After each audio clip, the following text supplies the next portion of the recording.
Le Coréron, saison 7, épisode 40. Bonsoir, mesdames et messieurs. J'espère que vous avez apprécié l'alunissage. On va un petit peu, merci à Bourbon d'ailleurs, et on va un petit peu quand même changer de sujet. Mais avant, vous avez remarqué que notre G-Central n'est pas là. Et là, les faufounes dans le sable. C'est bien mérité avec sa douce. Alors, s'il écoute ça, parce qu'on est quand même un peu... il nous a montré quelques signes de vie. S'il écoute ça, ben on te salue, mon cher JC. On espère que tes vacances se passent bien. Mais continuons en saluant, bien sûr, mon collègue ce soir, nul autre que Steve Sauvé. Comment vas-tu, mon cher Steve? Hey, ça va super bien, Martin. Puis, je suis content qu'on le Coréron ce soir. Nous, on enregistre le jeudi, là.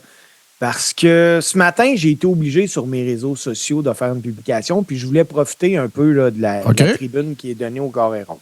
Ben, vas-y fort. Moi, je fais de la lutte depuis excessivement longtemps. Salaberry de Valleyfield, la ville où j'habite, c'est une petite ville, veut pas, tout le monde connaît tout le monde. Là, on est 40 000, mais là-dessus, il y en a 35 qui sont nés ici et qui ont tout le temps été ici. Là. Donc, tout le monde sait que je fais de la lutte, puis c'est facile pour moi, dans un show à Valleyfield, d'avoir du monde qui vont venir pour me voir lutter. On a fait un show à Valleyfield récemment, il y a 2 semaines. La salle, là, écoute, il y avait du monde au pied carré. C'est vraiment le fun. Mais où ce que je veux aller, c'est qu'il y a une autre fédération de lutte qui a décidé de venir faire un show à Valleyfield. Ils ont tenté d'avoir la même salle. Ils tentent encore de l'avoir. Mais pour le show qu'ils vont présenter en mars à Salaberry de Valleyfield, il y a eu une rumeur comme quoi que j'allais lutter. Oh. 1, j'ai jamais été approché. Et 2, je ne lutterai pas dans la même ville pour 2 fédérations différentes. Puis il a fallu que je le marque sur mes réseaux sociaux parce que c'était rendu qu'il y avait du monde qui ont acheté des billets parce que j'allais lutter. Ah, non, OK, je comprends. OK. Si vous voulez me voir lutter à Valleyfield, c'est sur les shows de la BCW exclusivement. Je trouvais ça particulier, puis je trouvais ça un petit peu plate. Là, on va vendre une coupe de billets sur le slide à des chums de Steve, puis on va dire qu'il ne s'est pas présenté ou whatever. Il n'y a jamais eu d'appel, puis je ne l'aurais pas fait de toute façon.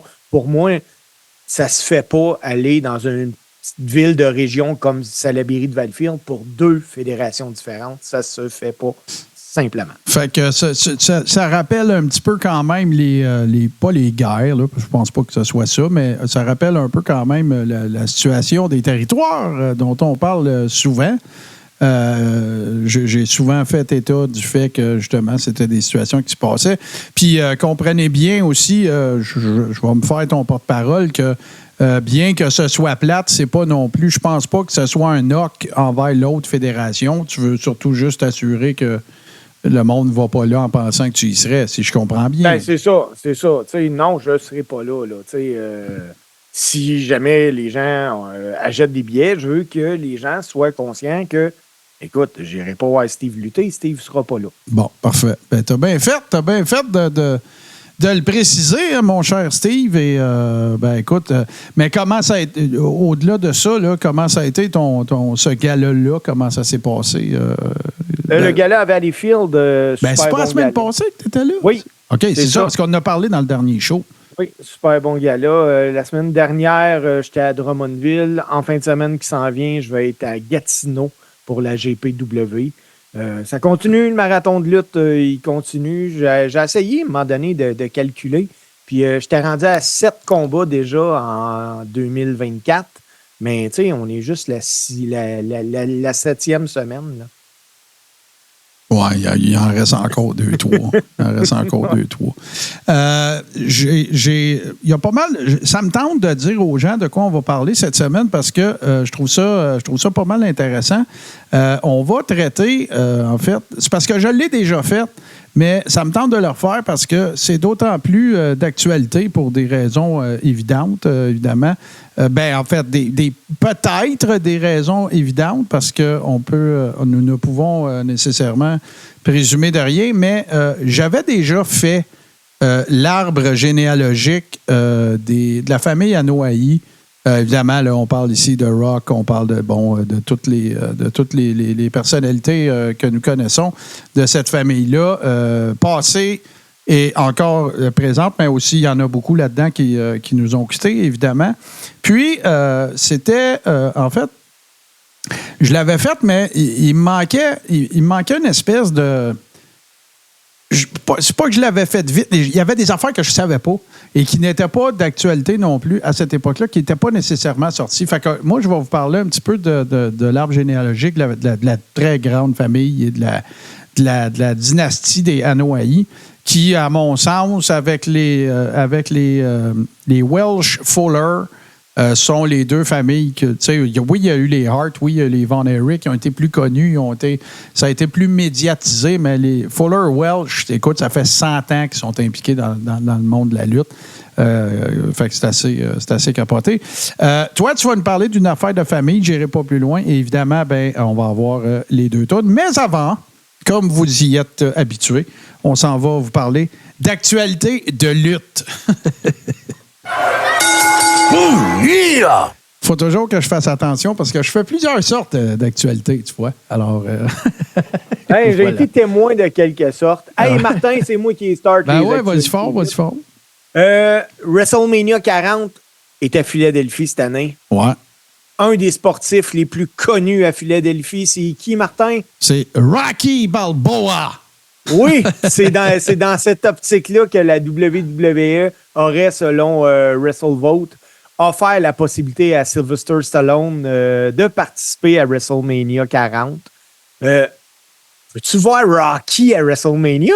Ben, moi, je pense que ça serait très cool parce que j'adore Sylvester Stallone, de un. Puis de deux, c'est sûr aussi que j'espère, en fait, je suis sur la clôture. Je t'explique pourquoi. C'est que ça me tente pas.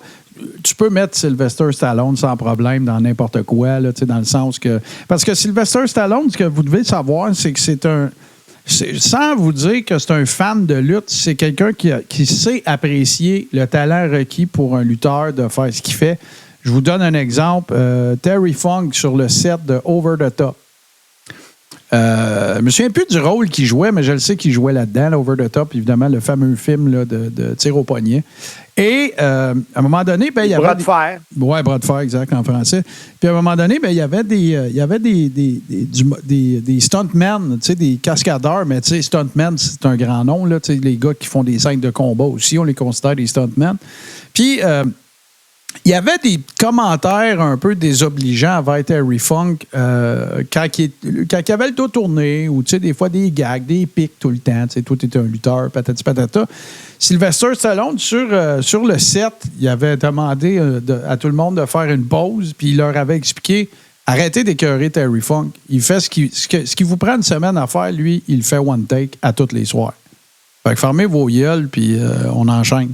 Fait que c'est un fan du métier de lutteur, j'ai envie de le dire de même. Puis écoute, il a fait un lutteur, en tout cas.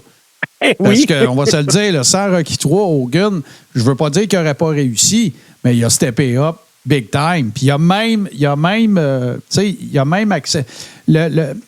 Faudrait qu'on la fasse un moment donné, la chronique de lutteur old school de Hulk Hogan, parce que ce qui est arrivé, c'est qu'il avait commencé en tant que heel à la WWE. Puis là, il s'est fait appeler par Stallone pour jouer dans Rocky 3, dans Thunder Lips, si vous en rappelez. Et Vince Senior ne voulait pas. Parce que Vince Senior était très old school. Lui, il ne voyait pas le potentiel que ça avait. Lui, tout ce qu'il pensait, c'était de protéger le kayfabe. Parce que là, si t'envoies... Puis là, Hogan n'était pas au niveau où il est devenu après. Mais si t'envoies Hogan dans Rocky 3, tu viens tu mets la puce à l'oreille aux gens que c'est arrangé. Parce que tout le monde va le savoir qu'il n'a pas tué... il n'a pas pitché Stallone, puis c'était pas shoot, là. Fait que il a refusé. Et c'est la raison pour laquelle, après... La première place où Hogan est allé, c'est New Japan. C'est New Japan, puis All Japan. Il s'est en allé au Japon. Il n'est pas revenu tout de suite à WWE. C'est Vince Jr. après qui a dit « Je vais en faire mon champion », puis que là, il a mis son champion de transition, Iron Sheik, puis que Hogan l'a battu. Il a pas kické out, mais il s'est dépris du camel clutch pour lui faire Le Big Leg Drop est devenu champion et le reste est passé à l'histoire. Mais pour te répondre, j'espère, quand je te dis je suis 50-50, c'est que ce que j'espère qu'il n'arrivera pas, c'est que parce que Stallone est là, qu'il fasse un gimmick match de boxe. Là. C'est prouvé que ça ne marche pas. Là, OK? On va pas là, on touche pas à ça. Là, Steve va se cracher un poumon s'il ne fait pas attention, mais à tes souhaits, mon cher, 7-8 fois. Mais c'est ça, fait que ça pourrait être intéressant. Mais je ne sais pas si c'est encore tant d'actualité puis vivant, ça. Le Rocky Balboa-ism, là, parce qu'il vient de Philadelphie. Je sais qu'à Philadelphie, il y a réellement eu une statue de Rocky Balboa. Oui, puis je pense qu'elle est encore là, mais je pense qu'il. Je suis plus sûr, mais il me semble qu'il l'avait enlevé d'en haut des marches. Là. Mais je pense qu'elle est encore là. Oui, je pense que oui. Un autre film, Martin, par exemple, celui-là, je pense que ça va t'allumer parce que aujourd'hui, on a appris qu'il y a un film en préparation sur la vie de Ric Flair. Mm-hmm. Qui devrait s'appeler... ça a été annoncé par The Wrap. C'est la maison de production Seven Box. Ah ben? Ben oui, qui travaille sur le film. Ça me dit quoi, ça? Ils sont associés là-dessus avec la compagnie Mesher Film pour financer, pour tourner le projet. Puis les deux compagnies là, de production ont déjà travaillé ensemble parce qu'ils ont fait Fighting with My Family, le film sur la vie de Paige. Ouais. Donc, ça va être intéressant de voir ça, le film sur la vie de Ric Flair. Pensez au P, faites x2, ça va être dans le film. Oui, c'est ça. Puis c'est sûr que je ne sais pas si ça va être Flair-friendly, dans le sens que Ric Flair, il a quand même. Il n'est pas blanc comme neige. Là, il y a des comportements, mettons, qui ne se prêteraient pas très bien à l'époque dans laquelle on vit.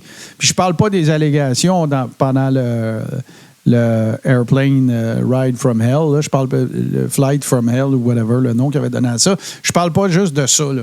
Je parle d'habitude que Ric Flair avait, qui n'était pas très édifiante, notamment dans les chambres d'hôtel et notamment avec sa robe de chambre. Fait qu'on va laisser ça de même, là.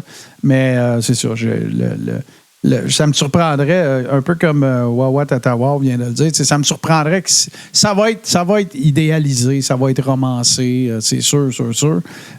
Puis, tu sais, c'est sûr que d'un autre côté, ben il n'y a jamais eu d'accusation, il n'y a jamais eu de... Fait que, on vit dans un système, puis s'il n'y a pas eu d'accusation. Sauf que, écoute, c'est clair que Ric Flair a déjà eu des comportements répréhensibles.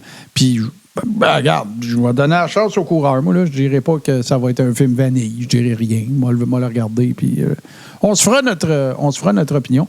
Hey, Steve, il y avait une autre rumeur. Ben, en fait, pas une rumeur, mais il y a quelque chose qui a été un petit peu comme squashé. Ça courait. Ben, en fait, ça courait pas. Tout le monde était curieux de savoir. Tout le monde se demande, bon, évidemment, c'est Elimination Chamber samedi matin. Puis tout le monde est comme curieux de savoir si The Rock va faire une présence. Et là, ben, c'est Triple H lui-même. Fait que là, on ne sait pas si c'est kayfabe ou pas. C'est ça l'affaire. Parce que Triple H, lui, a affirmé que non, il ne sera pas là. Puis avec le show qu'on va vous donner, vous ne remarquerez même pas que The Rock n'est pas là. C'est qu'il ait dit ça qui me fait dire que ça se peut kayfabe. Tu comprends? Parce que, tu sais, le gars, il est Chief Creative Officer, puis ça va dire, ça va tellement être bon que vous ne remarquerez même pas que The Rock n'est pas là. Ça, c'est une character, tant qu'à moi. Là. Ben oui, t'sais? Ben oui. Fait que, je ne sais pas. Pourquoi aller dire ça? Tu sais, tu as juste à dire, je suis Chief Creative Officer, puis je peux vous le dire, The Rock ne sera pas là. Jusque-là, je fais comme, d'après moi, il ne sera pas là. Mais que tu rajoutes après, puis vous ne le remarquerez même pas qu'il n'est pas là parce qu'on va vous donner un méchant bon show. Regarde, je spécule, là. Il n'y a rien de scientifique là-dedans. Mais en tout cas, je ne sais pas pourquoi il aurait été ajouté ça. Tu sais. Mais le pire, c'est que Cody et Seth non plus n'ont pas de match de programmé. Tu sais, je comprends là, que je pense pas que la I ait bien peur de la fin du mois, là. Sauf que, tu sais, ça revient, ça fait une couple de piastres, tu sais, de les descendre là-bas pour rien, tu sais, pour prendre des photos backstage pour énerver le monde à 5 heures du matin aux États-unis, by the way. Non, c'est ça. En partant, on ne se le cachera pas, là, ce show-là, Elimination Chamber, sera pas bon pour les codes d'écoute, là. Ça, dans le fond, là, c'est quoi Elimination Chamber? Tu sais, je ne sais pas si vous vous rappelez quand Elimination Chamber était à Montréal. ça n'a jamais eu autant de tapage que parce qu'ils vont en Australie. Fait que c'est sûr que c'est une grosse opération de PR, de marché global, puis qu'on veut augmenter notre présence, nos parts de marché dans ce marché-là, parce que, regarde, l'Australie, je veux dire, c'est sûr que c'est pas les États-Unis, mais en même temps, ben, tu as une de tes mamies on top, fait que t'as Rhea Ripley qui est au sommet, puis qui vient de là. Fait que, c'est parfait. Tu fais une petite opération marketing avec ça. Tu te repositionnes dans ce marché-là. Il s'en vient le fameux deal Netflix qui va tout rendre global. Fait que, en tout cas, ça va être bien intéressant. Puis, je ne sais pas, je vais faire mon naïf, puis je vais penser qu'il ne sera pas là. Parce que ça ne change rien qu'il soit là ou pas là. Non, c'est ça. C'était bien mieux de laisser planer le mystère comme ça. S'il est là, c'est parfait. Puis s'il n'est pas là, ben, tu peux dire j'ai jamais dit qu'il serait là. C'est ça. Mais le monde va être curieux pareil d'aller voir The Rock. Va-t-il être là? Fait que c'est du bon. C'est de bonne guerre. Puis, tu viens de dire The Rock sera pas là. Il y en a un autre qui sera pas là non plus parce que Sting, lui, il fait son dernier match en carrière à la AEW à Revolution 2024. Oui. Au cours de son podcast Click This, Kevin Nash a révélé qu'il n'y avait pas eu l'accord de la WWE pour assister à l'événement, là, que Sting aurait bien aimé que Nash soit là parce qu'ils ont travaillé longtemps ensemble, mais la I n'a pas donné son accord. Ben, en fait, je vais préciser ce que j'ai lu. C'est qu'il a demandé la permission puis il n'a pas eu de réponse. Oui. Fait que là, lui, il interprète ça comme, tu sais, ils sont pas d'accord. Puis je pense que Kevin Nash est assez un employé. Parce que là, il faut comprendre aussi qu'il y a un contrat de légende avec la WWE. Puis que, tu sais, il dit, tu sais, si j'y vais, je peux pas y aller comme ringside. Tu sais, si j'y vais dans la foule, ben, tu sais, je mesure 7 pieds, puis je suis un Hall of Famer de la I, tu sais, c'est sûr qu'il va y avoir plein de photos sur les médias sociaux. C'est plus tough à cacher, mettons, Kevin Nash que, je sais pas, moi... que Bayley avec un capuchon au dernier show. C'est ça, ou que Hornswoggle, mettons. Mais tu sais, on dit que c'est plus tough à cacher, mais Bayley, finalement, ça a sorti partout, là, qui était là. Mais Nash, moi, je pensais pas que les légendes, ça lui prenait des permissions pour aller. Moi, je pense que c'est tout à fait normal. Ben oui, tu représentes la compagnie. Moi, Boston Pat, il dit ils vont l'autoriser. Je ne sais pas sur quelle base tu dis ça, mais moi, je serais fort surpris. Puis il m'a dit, pire que ça, je serais surpris que Kevin Nash y aille. Parce que Kevin Nash, il a pas mal plus d'allégeance envers Triple H que Sting, là, même s'il aime beaucoup Sting. Là. Fait que c'est sûr. Mais je serais fort surpris, très, très surpris. La seule affaire qui pourrait faire dire oui, c'est pour les mêmes raisons que Jordynne Grace est au Rumble. Il essaye de faire la Forbidden Door, Vince n'est plus là. Puis tout, mais ça me surprendrait. Moi, je pense que Kevin Nash va vouloir être loyal à son body Triple H. Fait que je serais fort surpris de ça. Dans les autres nouvelles dont je voulais te parler, t'as un peu que j'aille chercher ça. Mais en attendant. Ouais, tu l'as trouvé? OK. Bon, ben, Martin, moi, je suis persuadé en plus que ça fait partie de tes nouvelles. On est à quelques mois de l'été. On ne sait toujours pas où a lieu SummerSlam 2024. Au stade. Mais là, le journal de le Cleveland Scene a fait le point sur un dernier conseil de l'État de l'Ohio. Puis ils ont découvert que la ville a octroyé un budget de 1,6 million de dollars américains à la WWE pour un show en 2024. Ça serait Cleveland. Oui, l'Ohio a décidé de sortir un budget dans le cadre de ses crédits d'impôt là, pour qui aide à financer différents tournages ou des événements sportifs. Le montant exact, c'est 1 675 986 $. Puis, c'est un montant faramineux, là. Mais depuis quelques années, là, puis c'est connu que la WWE reçoit des sommes d'argent des villes afin de faire des pay-per-view. Ça permet de faire bouger de l'économie. Là, ça bouge la grosse pièce. Les retombées économiques juste les retombées économiques de WrestleMania, il me semble avoir lu quelque part, puis je ne veux pas parler à travers mon chapeau, mais il me semble que c'était 80 millions. Oui, c'est entre 80 et 100 millions. Parce que tu sais, WrestleMania, il débarque, OK, il y a plein de monde qui vont au stade, des restos, des hôtels, des parkings, des name it, mais c'est pas ça. Là, puis Steve va pouvoir vous en parler mieux que moi. c'est plein de galas de lutte autour là, en périphérie. Là. C'est fou raide. C'est fou. Puis moi, quand je suis allé, Martin, là, c'était sur un soir seulement. C'était juste le dimanche. Master, c'est sur 2 soirs. Ça dure la semaine au complet. Ça dure la semaine. Bien dit.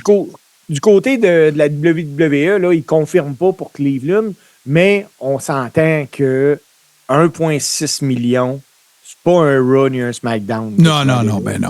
Puis c'est pas un tournoi de golf non plus. Là. C'est ça.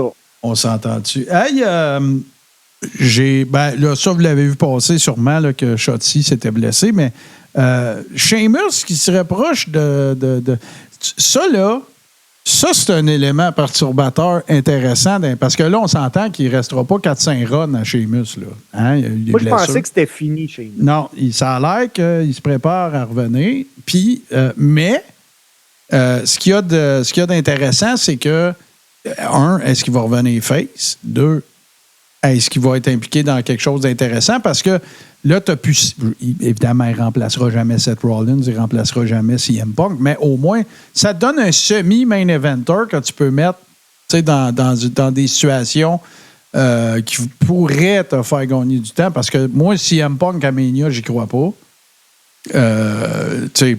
Seth Rollins, ben écoute, là, tout indique que ça va se passer, mais tu sais, moi, sa situation de santé me fait dire de plus en plus qu'il va participer, puis ça va être un tag team, puis ça va être avec Cody Rhodes. On en a parlé de toute façon la semaine passée, là, la rumeur court, puis c'est vers ça qu'on s'en va. Toutes les storylines tendent à démontrer ça. Je ne sais pas si tu as vu la participation de Rock à SmackDown vendredi dernier. Moi, j'ai trouvé ça correct, mais sans plus. Là. Je n'ai pas été impressionné. Là. Le fameux reconnaissez-moi là, avec le doigt dans les airs. Rock, puis que le monde dise ce qu'ils veulent. Là. La WWE n'a pas fait ça pour rien. The Rock n'avait aucun doigt dans les airs et avait le poing fermé. Ouais, non, c'est sûr que ce qui va s'aligner, selon moi, ça va être un face turn. Puis, tu sais, la majorité, Busted Open Radio, la majorité des chroniqueurs de ce show-là, de ceux qui y participent, ils disent la même affaire. Tu sais, ce qui est vraiment payant, ça va être de tourner Rock. Moi, ce que je pense qu'il va arriver, je pense que Cody va finir son histoire puis qu'il va gagner. Puis là, ben, le spin-off, ça va être Roman contre Rock avec Rock en face. C'est de même que je vois ça, la suite des choses. Puis là, tu pourrais avoir The Rock contre Roman à Cleveland peut-être, mais à SummerSlam. Ouais. Moi, là, mon seul et unique souhait, c'est méchant. Puis ça n'arrivera pas, je vous le dis, là, que Cody gagne à Mania et que Damon Priest cash in. Non, ça se peut pas. Mais je pense que Damon Priest va cacher in à Mania, mais le dimanche, dans le combat qui va opposer Seth Rollins à Drew McIntyre. Puis tout ça est spéculatif au sens où ça dépend si Seth est assez en shape pour faire 2 combats en 2 soirs. T'sais, parce que oui, aucun tag team, c'est pas pareil, mais quand tu reviens de rehab, là, c'est 2 en 2, là, même si un c'est tag team, c'est de la peau pareil. Là. Mon avis. Là. Mais puis hey, celle-là m'a quand même pas mal surpris. Il paraîtrait, puis ça, j'ai lu ça à bien des places, il paraîtrait que jusqu'à 6 heures lundi, c'était supposé d'être Jey Uso qui gagne la belt intercontinentale. Puis qu'à la dernière minute, ils ont changé le plan. Moi, écoute, c'est-tu vrai, c'est-tu pas vrai? Le bon Dieu le sait, et le diable sans doute. Mais pourquoi là? OK. Moi, je vais te répondre à le pourquoi là. Très simple. Attends, là. Pourquoi là? Mettons qu'il l'aurait fait gagner, là. On s'entend, là. Pourquoi là? Oui. OK. Premièrement, Martin, ça a trop sorti partout pour que ça soit pas vrai. Il faut comprendre une affaire. La WWE veut le plus de champions possible à Elimination Chamber. Là. Gunther ne peut pas quitter les États-Unis. Ouais, je sais qu'il y a des histoires de visa. À cause de son visa. Ben, il peut quitter, il ne pourra pas rentrer. Ouais, c'est ça. Mais même à ça, même s'il avait pu y aller, Tu sais, je veux dire, mettons qu'il n'y aurait pas eu de problème de visa. Ben, il serait déjà sur la carte, le champion intercontinental pour Elimination Chamber. Steve, OK, situation hypothétique. Gunther, il n'y a pas de problème de visa. Tu es en train de me dire qu'ils ont su à 6 h lundi qu'il y avait un problème de visa? Non, moi, je pense qu'ils ont... Si... OK, Gabin, on va y aller dans le spéculatif. Si Gunther n'avait pas eu le problème de visa, je pense que le match contre Jey Uso aurait eu lieu à Elimination Chamber. Là, ce qui est arrivé, d'après moi, en donnant la belt à Jey, à Raw, selon le plan initial, il pouvait avoir la ceinture à Elimination Chamber. Là, elle ne pourra pas être là. Ben oui, mais mettons que tu fais gagner Jey lundi, il n'y a rien qui empêche Jey d'aller en Australie avec la ceinture. Ben c'est ça. Il aurait pu le faire. Il y avait l'occasion d'avoir le champion intercontinental à Elimination Chamber. Là, elle ne sera pas là parce que Gunther ne peut pas y aller. On se comprend pas, là. Ben pourtant, on se dit la même affaire. Ben non, c'est que si tu dis, qu'est-ce qui aurait empêché si lundi? Le plan initial, c'était de faire gagner Jey lundi soir. Oui. Okay. Oui, ils ont changé d'idée à Oui, ils ont changé d'idée parce que Gunther ne peut pas aller à l'Elimination Chamber. Je comprends pas ta logique. Non. Ils ont changé d'idée, ça, j'ignore le pourquoi ils ont changé d'idée. C'est ça, parce qu'il n'y aurait rien qui aurait empêché. Tu sais, la vraie logique, ça aurait été Jey gagne la ceinture, puis ça va défendre à Elimination Chamber. C'est Gunther qui peut pas. Oui. Moi, je suis persuadé, par exemple, Martin, que si Gunther n'avait pas eu le problème de visa, ce match-là aurait été à Elimination Chamber. C'est ça, mais c'est parce que tu prends une décision tardive pour quelque chose qui se passe dans le futur. Mais si c'était déjà décidé avant, c'était pourquoi qu'il avait décidé de faire ça le lundi à Raw? Ça, je comprends pas. Ouais. Puis moi, là-dedans, là, je vais tout le temps garder la même position. C'est pas vrai, man, que tu vas faire perdre Gunther un règne aussi long. Tu es en train vraiment de le bâtir tellement gros contre Jey Uso qui n'a pas besoin de ceinture. Ben, la réponse est dans ta question, Steve. C'est parce que Jey Uso, il n'est pas aussi gros que Gunther qu'il donnerait. Gunther n'a plus besoin, là. Ça ne changera rien quand il a la IC Belt 3 mois de plus. Il ne deviendra pas plus gros. Il est fucking huge, là. Hey, puis t'as sûrement écouté le combat, là, Martin, là. J'ai pas eu le temps. Moi, là, je te raconte vite fait, mais c'était une des plus grosses semaines à Job cette semaine. Un Christy de gros projet. Fait que je les ai toutes téléchargés.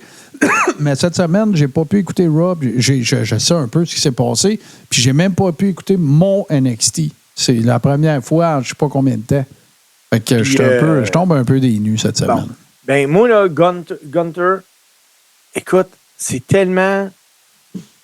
Si j'ai un heel pour t'expliquer la lutte, c'est lui.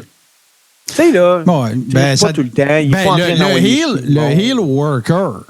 Oui. Tu as eu des meilleurs heels que lui, mais tu sais, le heel, comment tu travailles là, dans le ring, puis tout, c'est vrai. Tu as raison. Il est heel là. Puis, on a encore vu à Raw. Moi, je suis en train de... Plus ça va, écoute, je pense que je connais la lutte un peu. Ben là, c'est clair. Je suis en train de tourner, de faire en sorte là, qu'ils vont nous tourner Sami Zayn heel. Ben, moi, je pense pas que ce soit une... c'est pas une mauvaise idée. Ben non, au contraire. Mais, faut pas qu'il le ramène contre KO, là. Non. On a fait le tour de ça sur tous les angles. Ça, ça me tente plus. D'ailleurs, tu parles de KO, c'est cette semaine? Oui, cette semaine qu'on jasait ça dans le backstage de lutte.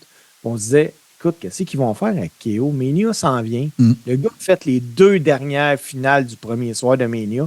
Puis à date, il n'y a rien. Non, ben, tu sais, comme, tu sais, en passant, merci, ça fait 2 followers qu'on a depuis le début. Ah, Cam d'après moi, il y a un lien de parenté Cam Sauvé 2022. Oui, ça se pourrait. Mais merci et salutations. Mais non, mais il y en a une couple de même. Parlons-en, là, 2 secondes. Là. Moi, je les appelle des floaters. Tu sais, qu'est-ce qu'on fait avec ça, là? Tu sais, puis ce qui est dangereux, t'en as toujours des flotteurs. Tu sais, les flotteurs, là, c'est du monde qui flotte un peu dans le mid-card, mid-upper card, tu sais, puis tout ça. C'est des bons workers. Tu sais, comme... Puis ils peuvent avoir été super hot l'année d'avant, là. On parle toujours Polaroid dans ce moment-ci. Là. Fait que, tu sais, dans les flotteurs, là, moi, je te mets Chad Gable. Il flotte, là. Il n'y a pas de storyline définitive. Je te mets Sammy. Je te mets KO. AJ. Je te mets AJ. Je te mets... écoute, Steve, qu'est-ce qu'ils font avec les Street Profits? Ah, ils sont en train de l'échapper. Tu vois, fait qu'il y en a une couple de même des flotteurs. Des deux bords, de tous les côtés. Oui. Tu as vu Gallows, Anderson qui sont arrivés à NXT. Excellente décision. Tu peux pas laisser ces gars-là pogner du ring rust. Là. Puis je comprends qu'ils sont dans un house show. Là. Mais il faut qu'ils soient à TV, ces gars-là. C'est cool, qu'est-ce qu'ils font. Ben, moi, je pense que, autant du côté EW, là, ils ont tellement signé de gars là, qu'à un moment donné, il y en a trop. Ben, regarde, Wawa Tatawa soulève un méchant bon point. Si tu fais Orton à Mania... Écoute, donne Cena. Ça me tente pas de voir John Cena à Mania, moi. Non, envoie-le avec Gunter. Ouais, ça, c'est pas pire. Ça pourrait être pas pire. Puis tu fais-tu gagner à Belle? Ben, parce que Mania, Steve... ça fait pas longtemps qu'il est revenu. Il va prendre un pin en fin de semaine à Elimination Chamber parce que c'est sûr que c'est pas lui qui prend ça. T'as pas le choix à Mania de donner une victoire. En tout cas, tu sais, j'espère que ce qui arrivera pas, c'est que Randy Orton soit une balloune qui a soufflé vite puis qui dessouffle de même, j'espère. Ah non, ouais. Non, mais c'est parce que là, le Star Power, là, ça me prend un crayon. Fait que tu sais, ton Star Power en ce moment, là, c'est Reigns, c'est Seth Rollins, c'est les Usos. Tu sais, Cody. C'est Judgment Day. C'est Seth Rollins, je l'ai dit. Ben, je vais mettre The Rock, même s'il n'est pas régulier, là. LA Knight. Logan Paul. Dominique. Ben, Judgment Day, je mets ça là-dedans, ouais. là, mais tu sais, bon. Puis, regarde, je vais te faire... je te fais une prédiction. Le dernier Raw, le monde qu'on a vu... Le dernier Raw et le dernier SmackDown, c'est tout le monde vient de te dire là qu'on a vu dans des spots prédominants, là. Il y a Imperium aussi, évidemment, là. Mais tu sais, fait que tout ce qui est... Puis là, on en oublie, là, c'est pas une liste exhaustive, là. Mais tu sais, fait que tout ce qui est pas dans ce que je viens de te nommer là, parce que ça me vient pas de même, ça flotte. Ah ben oui. Tu sais, fait que tous les workers qui sont plus périphériques et qui servent à mettre en valeur les talents qu'on vient de nommer, ben c'est sûr que ça va être plus tough après Mania de les ramener on top ou dans des grosses storylines. Tu sais, le fameux Raw After Mania, tu sais, si tu veux mettre AJ dans une storyline, faut que tu lui fasses attaquer Cody Rhodes, genre. Tu sais, selon moi,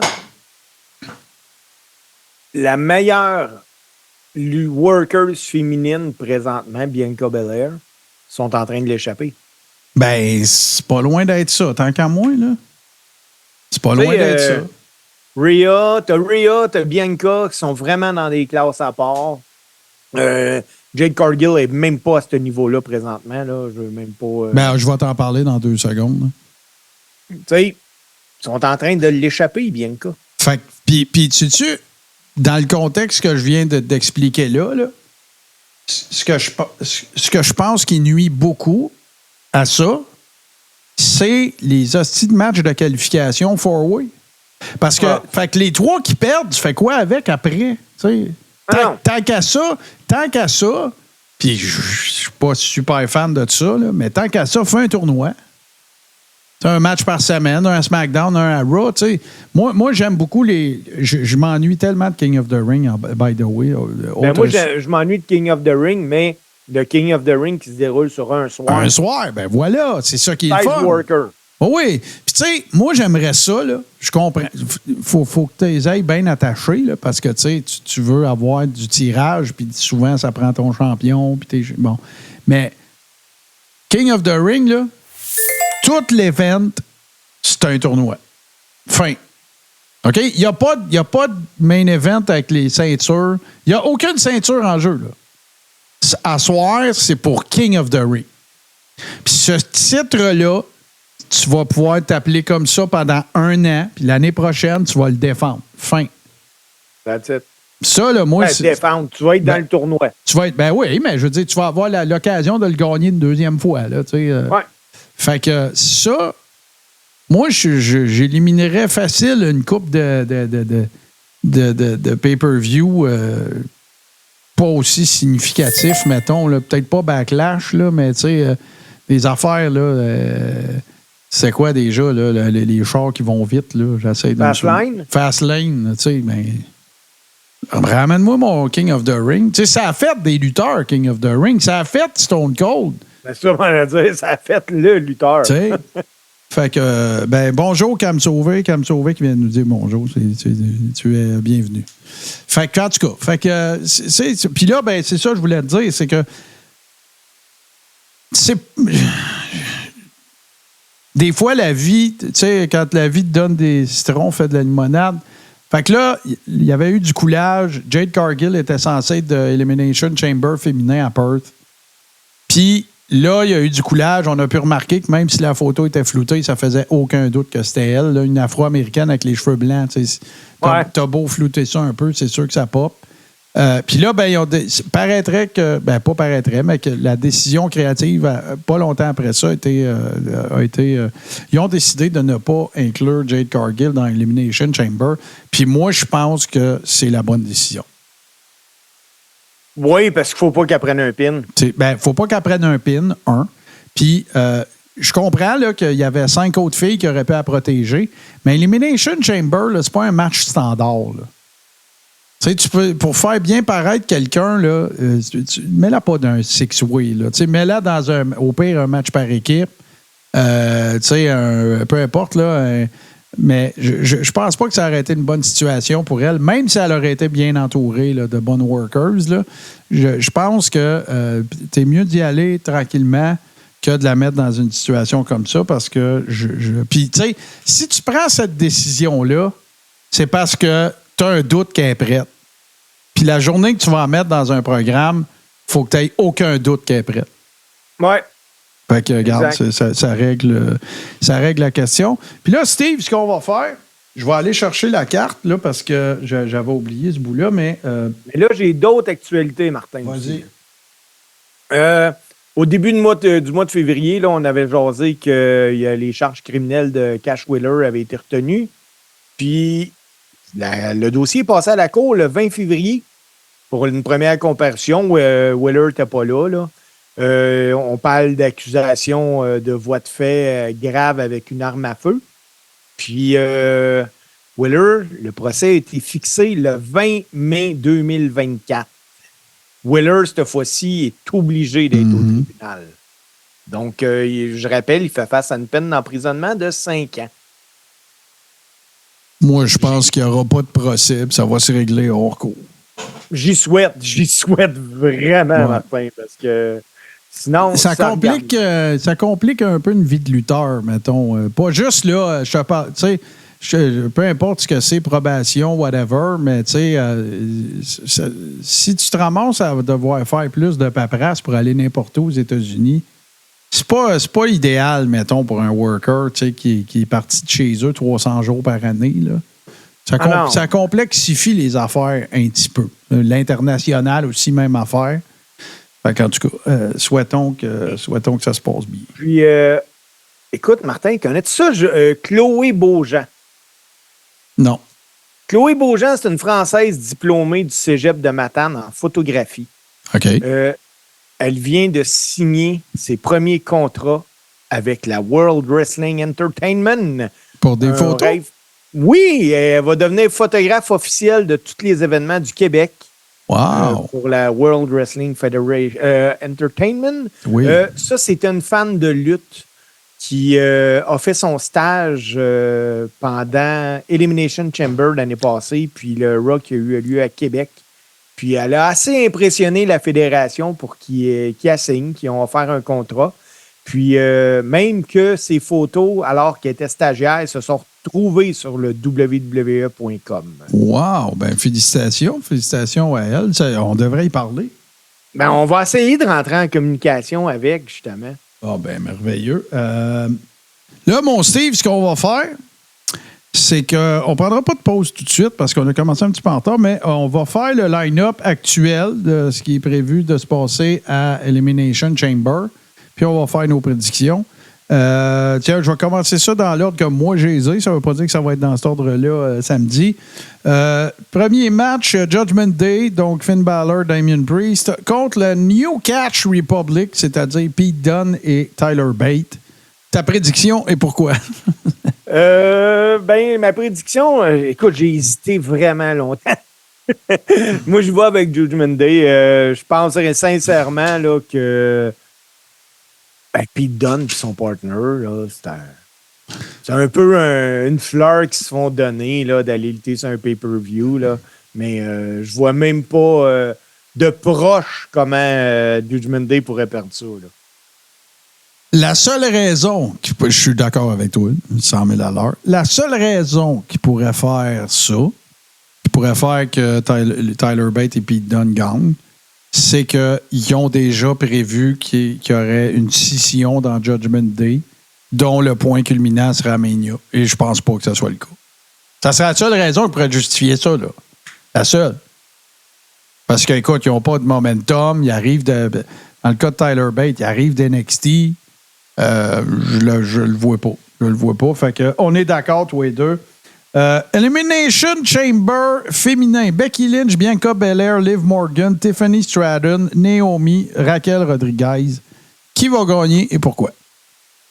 Je vais te dire qui va gagner, mais je vais te dire aussi qui j'aimerais qu'il soit le gagnant. OK, c'est bon.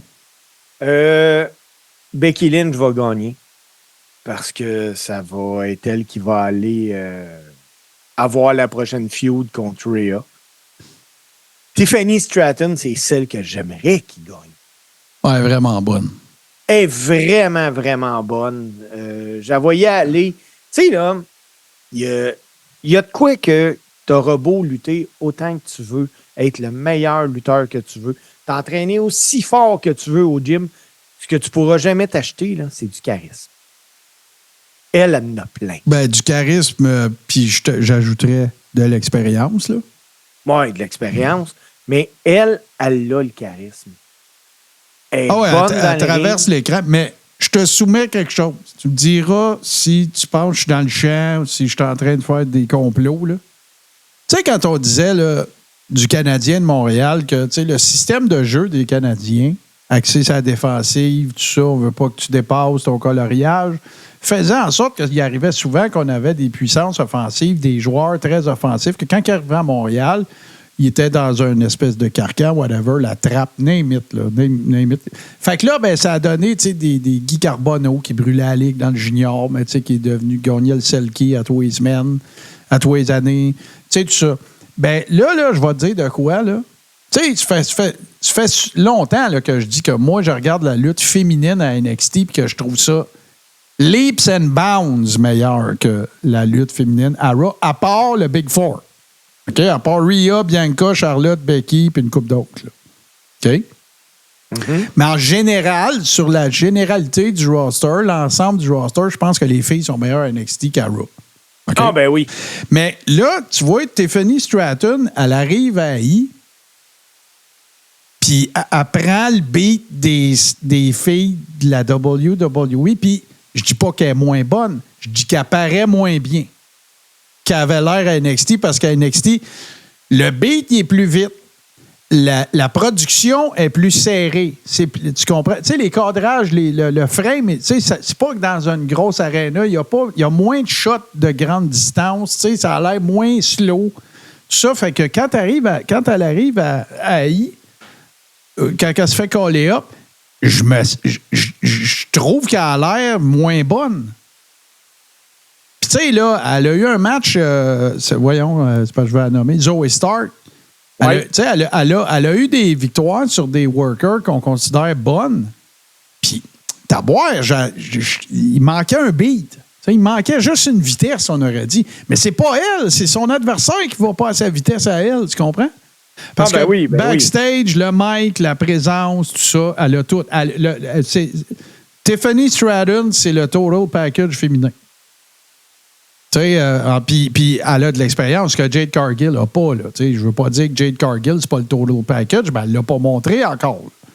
Je précise que je ne parle pas du Big Six, mettons, des filles, là, de la I. Là. Ça, je touche pas à ça, mais tout le reste, tout l'alentour, Chelsea Green, Piper Niven, Naomi, tu sais, j'y trouve clunky, je trouve ça un peu slow beat, je trouve ça...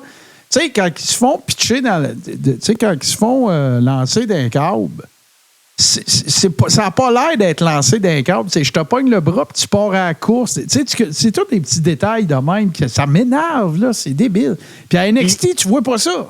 Il n'y a pas ça. Tu sais, on vient de parler, là, ils sont en train d'échapper lui, d'échapper elle. Naomi, là, j'ai peur qu'il l'échappe. Ben, écoute, moi, je te dis que ce que j'avais vu à Hard to Kill, son dernier pay-per-view à TNA, ce que j'avais vu là, je ne l'ai pas vu à I, là. C'est ça. Je ne l'ai pas vu.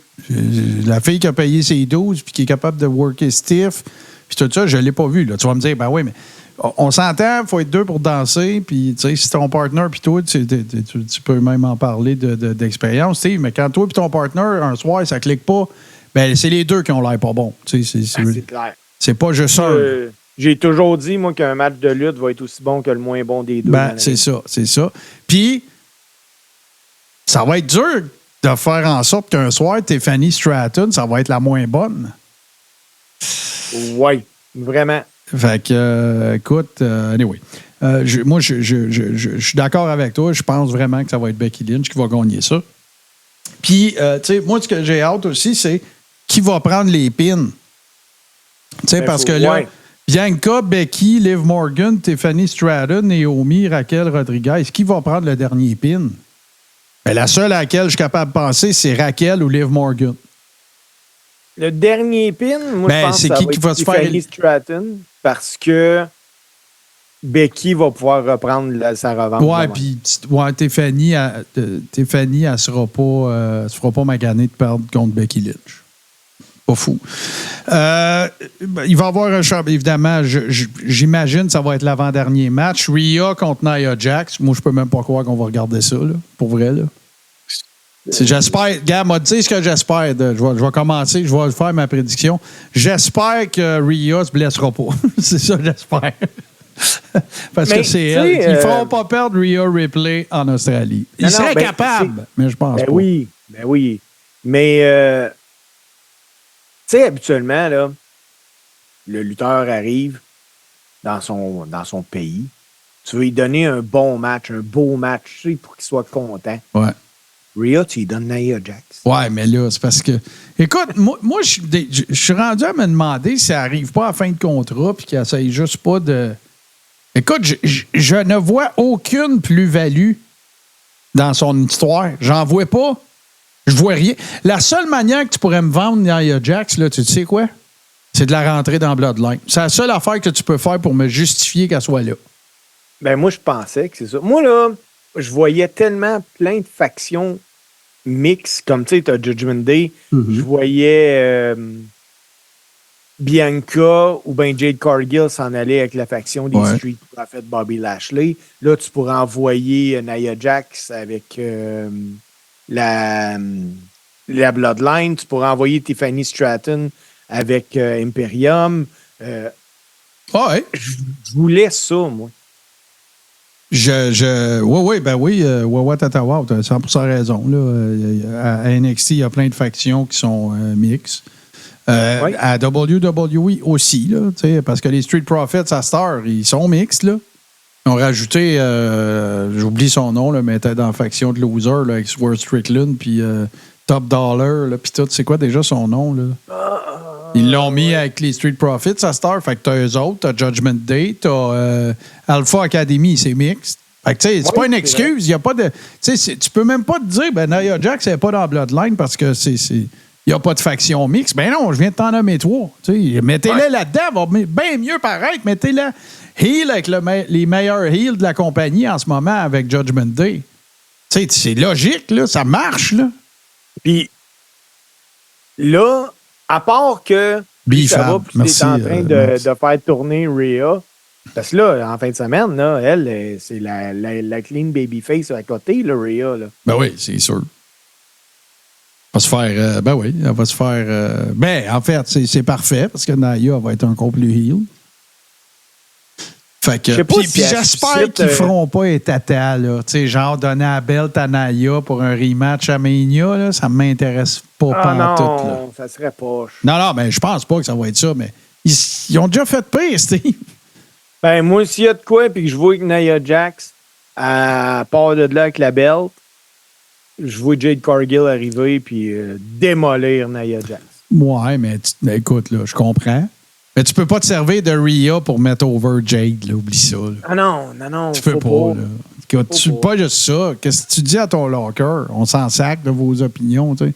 On s'en fout du pecking order, c'est qui la fille on top, puis tout. Tu sais, c'est comme, ben, vous êtes du bétail, puis on fait ce que. Tu sais, les fans capoteraient, là, oublie ça, là. Tu sais, Rhea Ripley, c'est la Stone Cold c'est la Stone Cold dans le temps qu'il était heel de la I, là. Tu sais, quand ils vont en tourner face, ça va être le bordel, là. Le monde va capoter, là. Tu sais, ce maintenant, l'envoie promener. Pense à ça 2 minutes, là. Imagine-toi le coût d'argent que tu peux faire avec ça, là. OK? Tu tournes Rhea face, puis elle sac une volée à Dominique Mysterio. Le stade explose, là. Fait que là, à la fin que ça donne, Dom est encore plus heel, puis Rhea, c'est la top babyface de la compagnie, là. Écoute, là, pense-y, là. Je te dis pas qu'ils vont le faire. Je te dis que c'est un pensée bien. Parce que là, écoute, là. Tu pensais 2 minutes, là. Puis là, le lendemain de ce pay-per-view-là, Dominique, il arrive dans le ring, tu lui donnes le micro, puis il essaye d'expliquer quelque chose. C'est terminé. On n'entend rien, là. Fait qu'en tout cas, je pense que ça serait pas pire. Puis après ça, ben, on close ça, évidemment, avec. On close ça. J'imagine que. Je ne sais pas. Probablement qu'ils vont mettre Rhea en dernier. Je peux pas croire. Ça va être Elimination Chamber masculin. Drew, Randy Orton, Lashley, LA Knight, Kevin Owens, Logan Paul. Ben, Drew McIntyre. Moi, tu sais, OK. Allons-y par élimination. Fait que Randy contre Seth, ça marche pas. C'est déjà arrivé à Mania, puis il n'y a pas de chemin clair. Le plus beau finish d'un match de Mania. Bobby Lashley, je vois pas ça là. Non. LA Knight, je l'élimine pas tout de suite. Kevin Owens, je l'élimine. C'est dans les airs, mais je pense pas.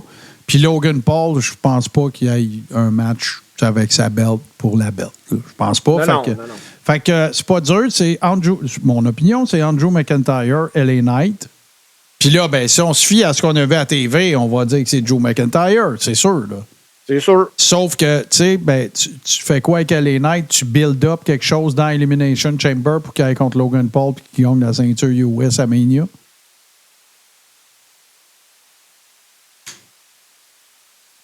Est-ce que...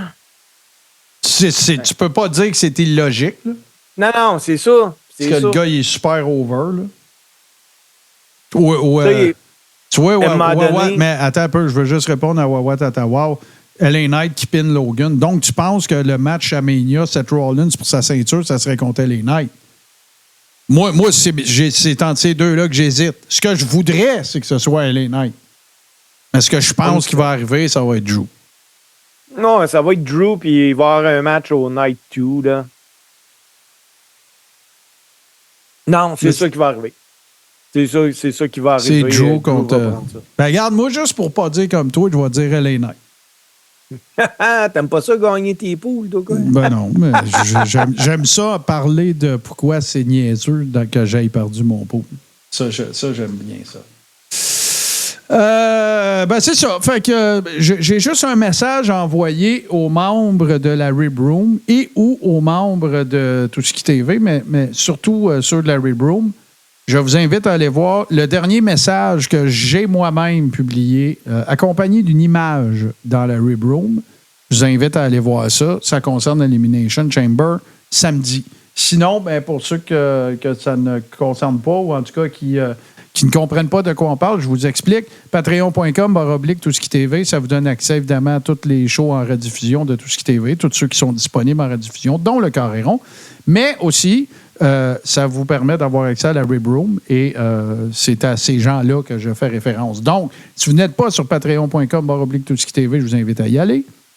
Et si vous l'êtes, puis que vous êtes curieux de savoir de quoi je parle, écrivez-moi dans la messagerie de patreon.com/, Tout ce qui TV et je vais vous ajouter à la Rib Room. Vous avez juste à me dire que vous voulez être ajouté à la Rib Room. Fait que, Steve, on a encore pas mal de stock. Ce qu'on va faire, c'est qu'on va revenir après cette très courte pause. On va revenir avec ta chronique qui s'intitule « Une affaire de famille » tout de suite après ceci.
Mon cher Steve, de quoi nous parles-tu cette semaine? On va parler de famille, Martin, cette semaine. Mais avant toute chose, là, on va se dire la vérité, là, la lutte professionnelle, ça existe pour faire vivre des émotions aux fans. Tout à fait. Tu sais que ça je te dirais, ça existe pour faire de l'argent aux promoteurs, mais aussi pour faire vivre des émotions. Que ça soit de la colère, de la joie, de la peine, on le sait tous, la lutte est scénarisée, mais les émotions qu'elle fait vivre sont vraies. À WrestleMania 40, la WWF, je m'excuse, WWF. Hey, on va se faire poursuivre, là, t'as à boire. Va nous proposer, à 100% sûr, je vous le dis d'avance, Jay contre Jimmy Uso. C'est sûr. Jamais arrivé. En plus de faire plaisir aux deux jumeaux, la WWE va pouvoir jouer avec les émotions. Puis même que, Martin, moi, va te donner en primeur de quoi à soir. Je m'attends même à un Rikishi comme special guest referee de ce match-là. En tout cas, moi, je m'attends pas. Je m'attends à des affaires de. Hey, merci Wawatatawao. Je m'attends à des affaires familiales. Ce que je veux dire, c'est que. Parce que je vais vous parler tantôt de la famille Anoa'i, fait que vous allez comprendre à quel point il pourrait y avoir du monde autour du ring. Là, c'est juste cinglé. Mais je ne peux. Regarde. Check bien, moi, te présenter ça autrement. Je suis pas mal certain que tout le monde qui est dans le chat en ce moment, que tout le monde nous écoute en podcast, puis que toi puis moi, puis JC qui est même pas là, on est tous d'accord. Comment ça qu'ils l'ont pas encore fait? C'est ça. Fait que la raison, c'est que ça va être à Mania. C'est tout. Ça. Fait que ce soir, pour ma chronique, là, on va jouer avec les émotions, puis on va parler de 10 combats dans lesquels des frères se sont affrontés. Oh, intéressant. Puis là, je parle pas de l'Undertaker contre Kane. Je parle de vrais frères. Oh, oui, on avait compris. Derrière le kayfabe, là, voilà. Ouais. En 2000, la WCW, lors de son pay-per-view appelé Sold Out, Booker T a affronté Stevie Ray. Absolument, tout à fait. La WCW espérait que la rupture de Harlan Heat conduirait à une grande feud entre Stevie Ray et Booker T. Mais les fans ont adoré Booker T pendant que Stevie Ray lui perdait beaucoup d'élan. Lui qui s'est en allé avec la NWO. Mais te souviens-tu aussi de ce que ça impliquait? Oui, c'est ça, je m'en vais là. OK. Je m'en vais là. Le match a été présenté sur pay-per-view, puis sérieux, une maudite chance que c'était sur pay-per-view, parce que c'était tellement mauvais comme match que s'il avait été présenté à Nitro, les ratings auraient chuté. La WCW, eux autres croyaient que c'était une super bonne idée de faire commencer Ahmed Johnson sous le nom de Big T pour venir s'en prendre à Booker T pendant ce match-là. Quelle erreur, en tout cas. Mais c'est vrai que sur papier, ça faisait un peu de sens, là, pareil. Oui. C'est deux bons workers et tout. Là. Hey, en 2001, à Vengeance, un pay-per-view de la WWE, ouais. C'était en plein air de l'Attitude Era. On nous a proposé un match entre Jeff et Matt Hardy avec son arbitre Lita. Le petit chien. Ouais. Le match, là, n'a jamais levé. Ça a été une déception. Non. Jeff a gagné. Puis si vous vous souvenez, la WWE a décidé de faire de Matt le frère jaloux après ça. Ouais. Mais il n'y avait pas une histoire de... Je dis le petit chien, là, tu t'en vas-tu là? Parce qu'il y avait eu un incendie chez un des deux, puis il y avait son petit chien, genre son Yorkshire, qui était... Puis l'autre avait ri de ça. Ouais, il me semble qu'il y avait une histoire de chien là-dedans. Là. Il y a quelqu'un qui va nous le dire dans le chat, mais il me semble que le chien... Il me semble qu'il y en a un des deux qui a eu un incendie chez eux, puis que son chien est mort, puis que l'autre, il riait de ça. Il me semble qu'il y a une affaire. Mais c'est pas... Non, je sais où tu vas aller. C'est pas ça? OK. Non. Puis heureusement, la direction de la WWE a changé d'idée, puis elle a ramené les Hardys, mais sans jamais vraiment expliquer pourquoi ils s'étaient réconciliés. Ben, toi, Martin, de ce que tu parles... de ce que tu parles, là, c'est arrivé à la TNA, Matt Hardy contre Jeff Hardy. Mais là, ce coup-là, ça a levé sur un moyen temps. Matt, il venait de commencer son personnage de Broken. OK. Broken Matt Hardy. La TNA a présenté le combat puis c'était un match cinématographique. Ah, ben oui, puis le fameux, comment dire, l'alias, ou en tout cas la seconde personnalité de Jeff qui était Willow. Oui. OK, c'est ça. Okay. C'est là l'affaire du chien. Ah, bon, voilà. Je savais qu'il y avait une histoire de chien quelque part. Au Hardy Compound, ben oui, voilà. Là, on s'entend, on ne parle pas souvent de la AEW, mais on va lui donner... On va redonner à César ce qui appartient à César. Bon. Ils ont eu tout un match de frères, eux autres. Pentagone contre Phoenix. Ben, ils en ont eu deux méchants matchs de frères, mais tu vas sûrement en parler plus tard. Oui, je vais en parler. OK, mais... Attends, Martin. Mais j'allais juste reparler de Pentagone contre Ray Phoenix. C'était malade. Oui, mais on va mettre un bémol, par exemple, parce que c'est arrivé lors de Dynamite en octobre 2020. C'est un match incroyable pour le tournoi mondial de Elimination pour couronner le contender là, au championnat du monde. Mm-hmm. Les Lucha Brothers ont donné un match de fou. C'était stiff. Les gars voulaient convaincre la foule de l'importance du match. Ce match-là aurait dû être sur pay-per-view. Ben, écoute, on pourrait, à un moment donné, je pourrais m'occuper de ça, faire une liste des meilleurs matchs qui auraient dû être en pay-per-view. Oui, ça pourrait être bon. Parce qu'il y en a évidemment, là, c'est très arbitraire. Là. Moi, je pourrais dire que, je sais pas, moi, Brett contre 1, 2, 3 Kids, ça aurait dû être en pay-per-view, mais non, parce qu'il n'y avait pas de build-up. T'sais. Non, c'est ça. Mais, ouais, c'est ça. OK. Bon, le prochain match de frag, je veux te parler, Marc, là, c'est... moi, je suis pas un fan des deux, puis je comprends même pas le hype autour des gars, mais lors du passage des Young Bucks à la TNA, Matt Jackson puis Nick Jackson se sont affrontés. Ils ont livré un match très médiocre de 6 minutes. Matt a remporté le titre, puis c'était pour le 8 contender pour le championnat de la division X de mémoire. Puis peu longtemps après, là, les Young Bucks sont venus en équipe. Puis, ils sont retournés au Japon. Oui, c'est ça. En fait, c'était... Excuse, je ne veux pas te couper. C'était Vince Russo qui ne tripait pas sur eux autres. Oui. Depuis ce temps-là, j'aime Vince Russo. 1998 à WCW, Fall Brawl, Scott contre Rick Steiner. Ouais.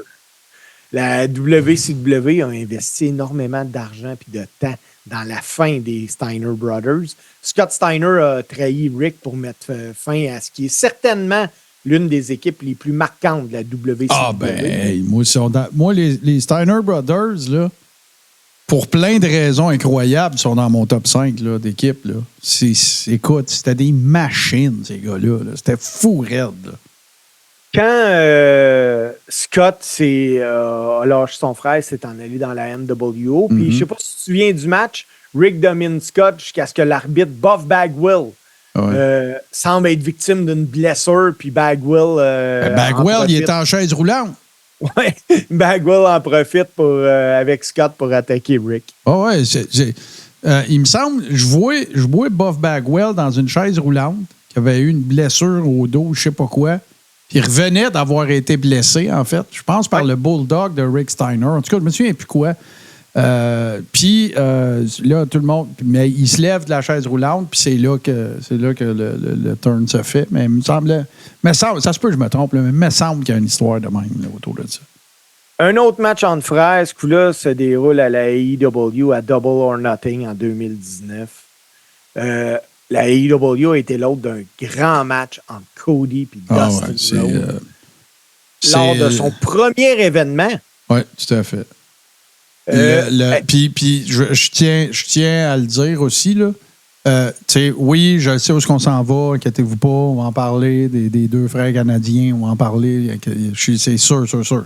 Mais ce match-là, s'il avait construit quelque chose autour aussi, là, ça aurait pu rivaliser avec ça, tant qu'à moins. Oui, parce que Cody et Dustin ont donné tout un show. Ils ont saigné comme c'est pas permis. C'était fou. Là. Ouais. C'est un classique. Les gens en parlent encore. Puis sérieusement, là, sans conteste, c'est un des meilleurs matchs de l'existence de la AEW. Oui. Puis tu sais, là, c'était sanglant, mais pas cheap. Non. C'est parce qu'on avait vraiment l'impression que les deux étaient en train de sacrer une volée. Littéralement. Ça avait vraiment ce sentiment-là. Fait que c'était très bon. Très, très bon. Puis quand on dit que dans la lutte, là, tout est dans tout, Martin, je t'emmène à Fastlane 2015. Oh. Goldust contre Stardust. Ouais. Là, on n'est pas dans la même catégorie pantoute. Non, parce que Cody et Dustin se sont couverts de ridicule pendant ce match-là. Stardust a affronté Goldust. C'est un combat que les deux frères ont voulu faire oublier justement dans Double or Nothing. C'est clair. Goldust avait gagné le match. Le match a été considéré comme une énorme déception. Puis devant la piètre qualité du match offert, la WWE a annulé tout rematch possible. Oh ouais, puis tu sais, le Stardust, là, tu sais, on pourrait dire encore un stifi de niaiserie de la WWE, puis un autre balle échappée, puis tout. Moi, je suis totalement pas d'accord avec ça. Ça dépend de ta perspective. S'ils sortent pas Stardust, Cody Rhodes main event pas Mania cette année. Ah ben non. Cody Rhodes n'est pas en train de faire une fortune à WWE avec sa merch. Puis Cody Rhodes n'est pas... Le premier lutteur qui a fait la chute et sa reconstruction dans les Indies et le grand retour à WWE, il faut qu'on soit honnête. Le premier qui a fait ça avec beaucoup d'attention médiatique, c'est pas le premier, là, c'est Joe McIntyre. C'est lui le premier. Tu sais, le gars qui se fait relisser, qui s'en va ses Indies, se relève les manches, change son corps, change sa gamique, change tout, puis revient par la grande porte. Le premier qui a fait ça, c'est Joe McIntyre. Mais le premier qui a popularisé ça, il y a eu AJ Styles aussi avant, il faut le dire. Mais le premier qui a littéralement popularisé ça, au point de rendre ça à un stade incroyable, c'est Cody. Puis après ça, le dernier, c'est Matt Cardona. Sauf qu'il n'est pas revenu encore, mais c'est sûr qu'il va signer qu'une des fêtes majeures. Même s'il dit qu'il fait plus de... Je l'ai vu à Chris Van Vliet il n'y a pas longtemps, puis il dit qu'il fait plus d'argent qu'il n'en a jamais fait. Mais il y a un horaire de 100 dessins. Là. C'est ça. Tu sais, en tout cas, fait que voilà. Hey, Martin, il me reste 2 matchs, fait que je vais t'emmener à SummerSlam 1994. Ben, c'est bien sûr. Owen Hart contre Bret Hart. C'était un match de lutte. C'était dans cage. On parle d'un match de cage. Les deux ont livré une performance incroyable. Ouais. D'ailleurs, ce combat-là fait partie certainement du top 3 des combats de SummerSlam. Ah, ben, je pense que c'est le meilleur match. Je pense que c'est le meilleur cage match que moi j'ai vu. Ce soir-là, Bret et Owen, là, ils ont fait de la magie. Ah ouais. Puis, plutôt que de raconter l'histoire de deux gars qui se tapent dessus pour se sauver de la cage, là, on a eu droit à une histoire de jalousie, de haine. Puis ils ont réussi à compter, là. Non, tu t'en iras pas, j'ai pas fini avec Ah ouais, non, c'est... Moi, je le répète, c'est pas la première fois que je le dis, mais le meilleur... Owen était extraordinaire, là, mais c'est Brett qui collait les spots dans ce match-là. Là. Trompez-vous pas, là. C'est pas Owen, là. Puis probablement qu'ils sont tellement bons de toute façon qu'ils pouvaient en jaser en luttant. C'est débile de même. Mais le meilleur constructeur de match, de fil narratif dans un match là, de l'histoire, c'est Bret Hart. Puis la très grande majorité des workers de son époque vont vous dire la même affaire. T'sais, si tu avais un match avec Bret, tu savais que tu aurais un bon match, il te restait juste à l'exécuter. Mais que l'histoire du match, l'histoire dans le ring, là, elle serait extraordinaire. C'était au-delà du Excellence of Execution, là, c'était ça, sa vraie force à Bret Hart. J'ai gardé le dernier match, la fin, dans le fond. Ben, WrestleMania 10, Bret Hart contre Owen Hart. Ça pourquoi va être dur. j'ai gardé pour la fin, là, c'est simple, puis c'est pour l'unique raison qu'ils ont tous les deux livré une performance incroyable. Hallucinant. Puis, le pire, là, je dis jamais, mais je le pense sincèrement, Owen Hart, ce soir-là, a fait oublier le Rocket Owen Hart. Ah, ben oui. Puis, tu sais, c'est parce que l'affaire qui arrive aussi, c'est qu'on parle toujours de ça. On parle toujours de Mania 10. On dit toujours Mania 10, c'est le meilleur premier match de Mania. Puis ça va être dur à côté, puis blablabla, puis tout le kit. Mais c'est pas juste à cause du match que c'était bon. C'était toute la feud, puis c'est bien plus à cause d'Owen que Bret. Parce que Bret, lui, il avait le rôle du gars qui veut pas se battre avec son frère. Mais tout ce qu'il a fallu qu'Owen fasse pour que son frère finisse par se battre avec, c'est là la magie, là. Écoute, comment tu vas... Écoute, puis là, en plus, c'est sûr que, tu sais, quand je dis qu'il n'y a pas grand match qui va avoir la chance d'être même dans la conversation de meilleur premier match de Mania, ben c'est parce que Owen n'est plus là. Ben, écoute, plus simple que ça, là. Plus simple que ça. Écoute, ça fait 30 ans, là. Ça fait 30 ans cette année, là, sur Mania 10. C'est qu'on est vieux. Ce combat-là, tu sais, on a le meilleur match de l'ouverture. Non. Ce match-là était bien meilleur que bien des finales de WrestleMania. Ben oui, c'est un des meilleurs matchs de Mania, point. Oui.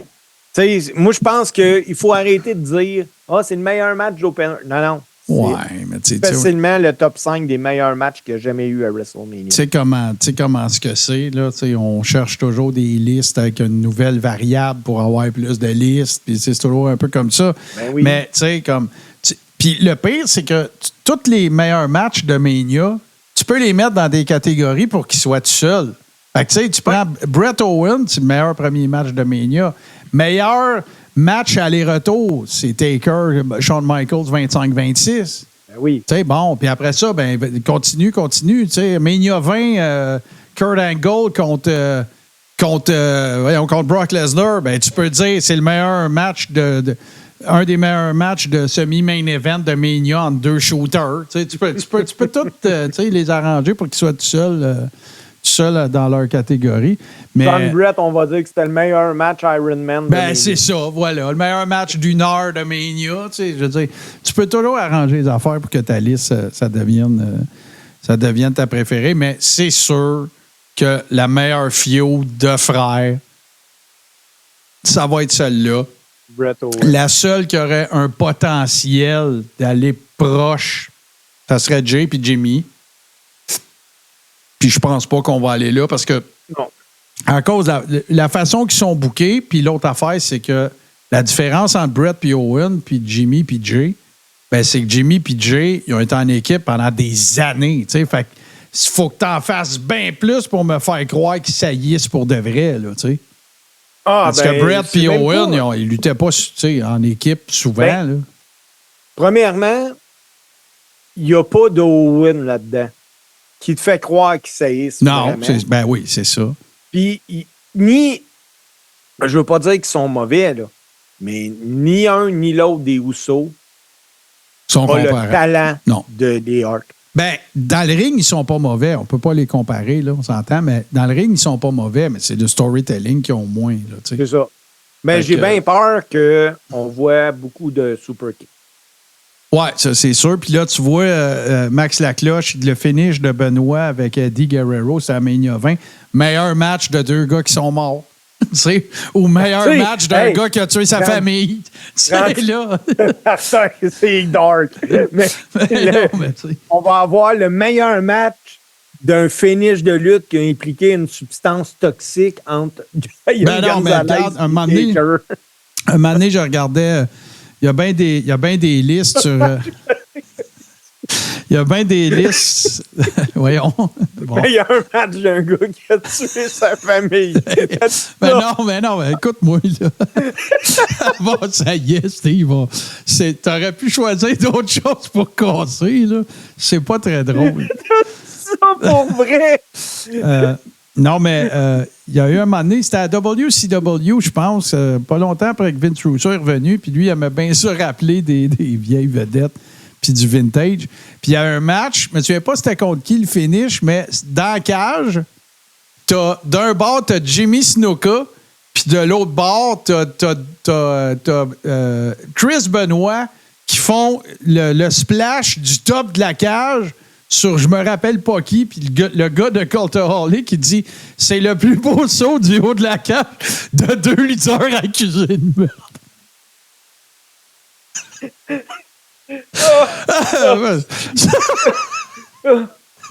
Faut essayer de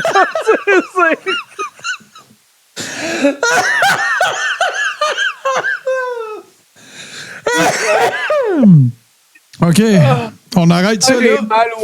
On arrête ça là parce que Cracker Jack, il est là, puis c'est lui qui me casse d'habitude de même. Mais non, mais pour vrai, on va enchaîner. On va enchaîner. C'est que c'est niais. C'est que c'est épais. Bon, OK.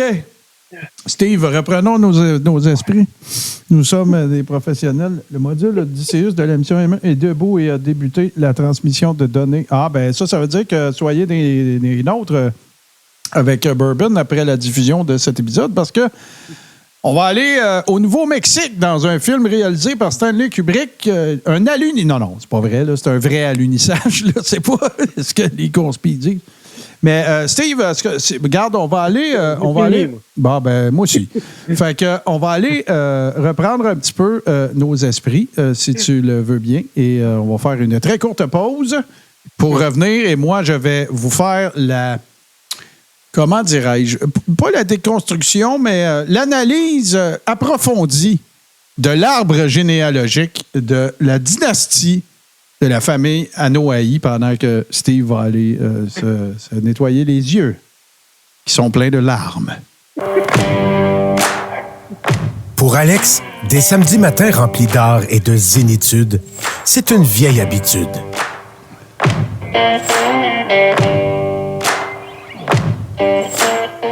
Une vieille habitude. Samedi, 9h. Sur Touski TV. Austin 316 says I just whipped your ass. Je pense que Steve est pas revenu. L'affaire qu'il faut que vous sachiez, c'est que quand on fait des pauses, Steve, il me voit pas. Mais moi, je le vois. Bon. Allô, Red is Dead. OK. Fait que j'ai déjà parlé de ça. Steve, on va le laisser faire ses affaires. J'ai déjà parlé de ça. J'ai déjà un petit peu fait l'analyse de l'arbre généalogique de la famille Anoa'i. Mais j'ai pensé qu'on pourrait essayer d'aller un petit peu plus, de le faire de façon un petit peu plus approfondie parce que je l'ai déjà fait dans un épisode, j'en ai déjà parlé, mais je n'étais pas allé autant dans les détails que je compte le faire ce soir. Et pour faire ça, évidemment que vous ne serez pas en mesure de tout voir de façon hyper concrète, là. Mais ce que vous avez présentement sous les yeux, c'est ce qui a été présenté, en fait, pendant la fameuse conférence de presse, n'est-ce pas? Au cours de laquelle, là, évidemment, The Rock a... En fait, la WWE a suivi mes conseils et a tourné Rock Hill. Je ne vous l'ai pas dit, mais je fais partie des conseillers de la... Non, c'est pas vrai. Puis, il a présenté ça comme étant la Bloodline. Et quand j'ai vu cette image-là, je disais, il faut vraiment que j'aille capturer ça parce que il en existe des arbres généalogiques de la famille Anoa'i, mais tu sais, c'est décoré, puis tout ça, c'est de toute beauté. Fait que là, comment on va procéder, les amis? C'est qu'on va y aller par rangée à partir du haut. Donc, je vais vous dire rangée du haut, gauche-droite. À partir de la gauche vers la droite, je vais toutes vous les faire. Fait que allons-y de cette façon-là. Je vais essayer de faire ça de la façon la plus concise possible. Fait que vous voyez, en fait, les 2 ou les 4 branches en haut, là. Bien, à gauche, c'est un monsieur qui s'appelle, c'est difficile à lire, Amitwana'i Anoa'i. OK? Ça, c'est un des patriarches et sa conjointe s'appelait, bon, il leur donne toujours des noms samoyens, mais elle était connue sous le nom de Leoso Ripley, mais son nom de Samoa, c'est Tovaleo Manaya Amitsuanai. Voilà. Fait que je ne les nommerai pas toutes à la grandeur de même, parce que de toute façon, dans pas long, on va vous parler de lutteurs. Et à droite, ben là, vous avez Peter Maivia et sa conjointe Obelia Futaga.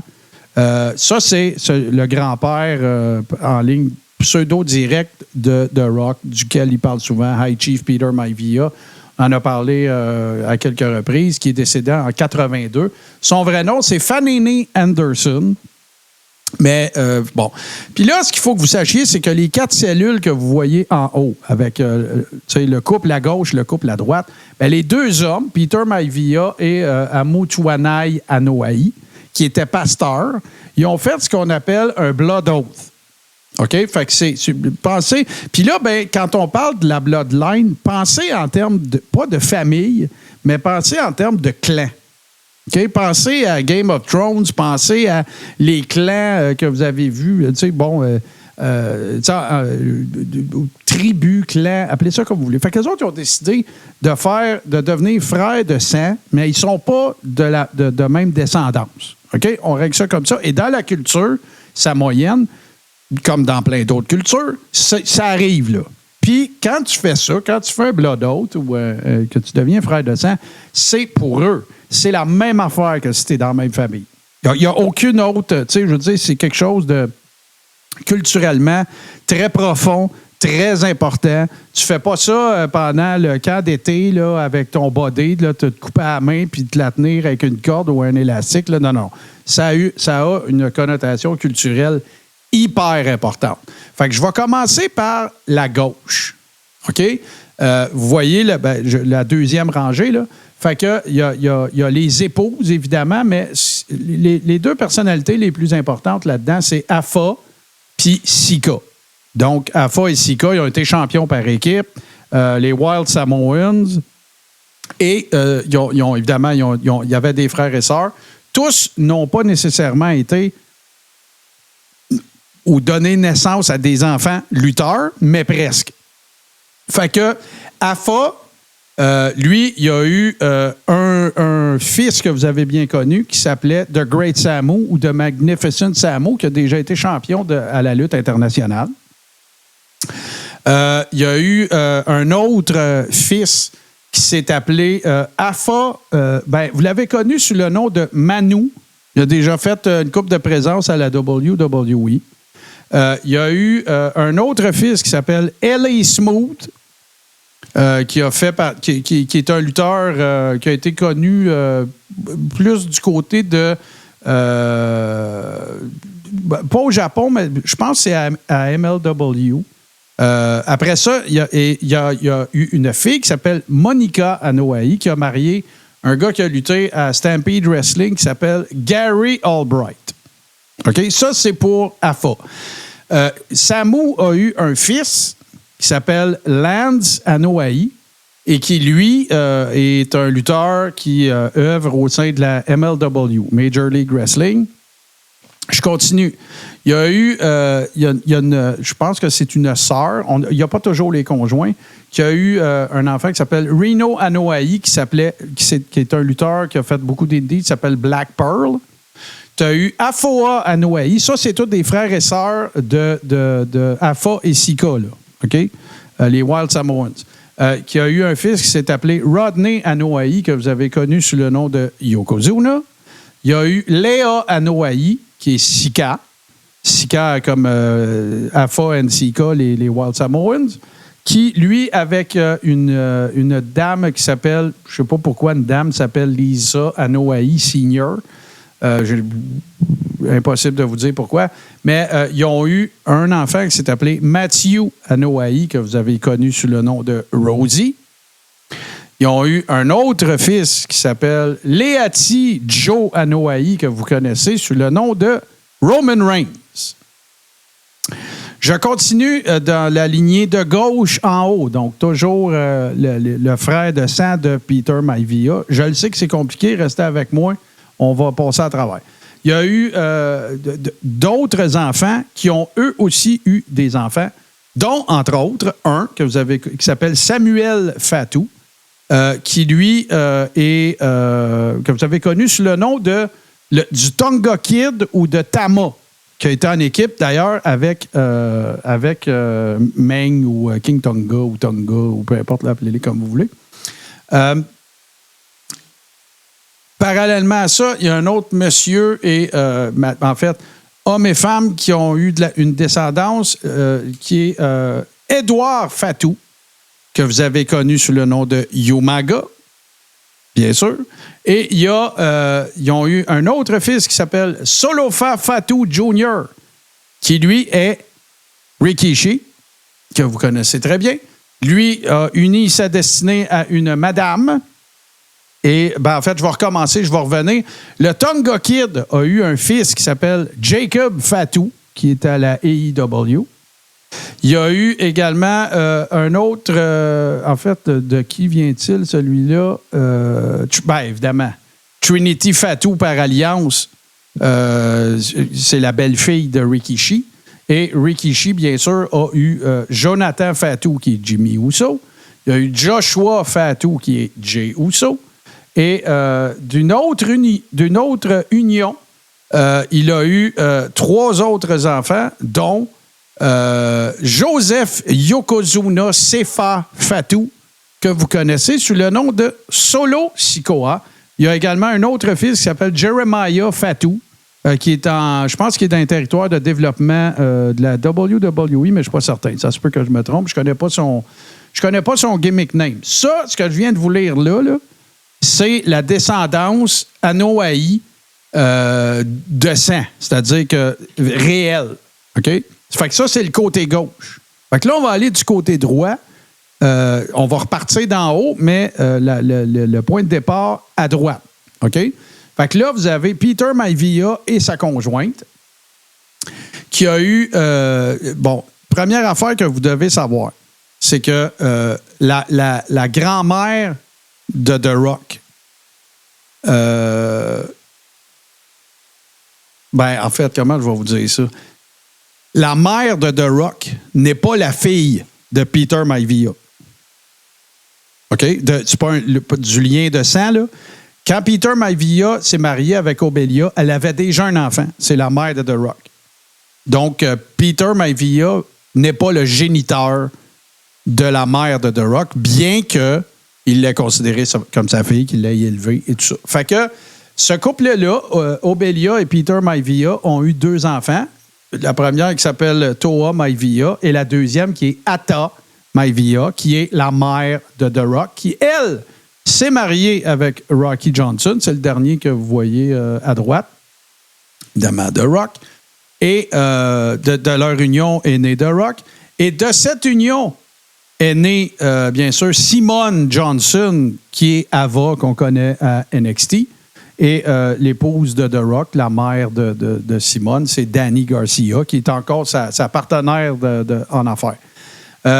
D'autres choses que vous devez savoir, c'est que on disait que Jimmy Snuka faisait partie de la famille, donc que Tamina fait aussi, par extension, partie de la Bloodline. Ben, c'est vrai, parce que Jimmy Snuka était marié avec... un peu, je cherche son nom. Hey, c'est débile. Il y en a tellement. Ben, en fait, c'est par alliance. Donc, Jimmy Snuka a marié une fille de la famille Anoa'i, qui n'est pas une descendante directe, là. C'est genre une nièce là, de Afa ou quelque chose comme ça. Et de cette union est née Tamina. Et est né aussi Jimmy Snuka Jr., qui est, que vous avez connu sous le nom de Deuce à une certaine époque. Et c'était le caméraman qui a botché le spot d'Undertaker à Mania 25, qui était supposé de l'attraper quand il faisait son dive par-dessus la troisième corde. L'autre affaire, t'as été sumio, Steve. Attends un peu, non, c'est moi qui t'avais muté, vas-y. J'ai dit Nia Jax, c'est où là-dedans? Oui, on y arrive. Nia, oui, inquiète-toi pas. Nia, bouge pas. Hey, ça en fait. Ça aurait été impossible pour moi d'apprendre ça par cœur. Bon, fait que c'est ça. Fait que Sarona Snuka, de son vrai nom, son nom c'est Tamina. Il y a Jimmy Snuka. Lui, j'en ai parlé. L'autre affaire qu'il faut savoir, c'est que parce que ce sont des gens qui viennent aussi des îles polynésiennes, Tonga Fifita ou Aku là, a toujours été considéré comme l'oncle de tous les enfants de la famille Anoa'i. OK? Fait que ça veut dire que quand il voyait Aku, il l'appelait mon oncle Aku.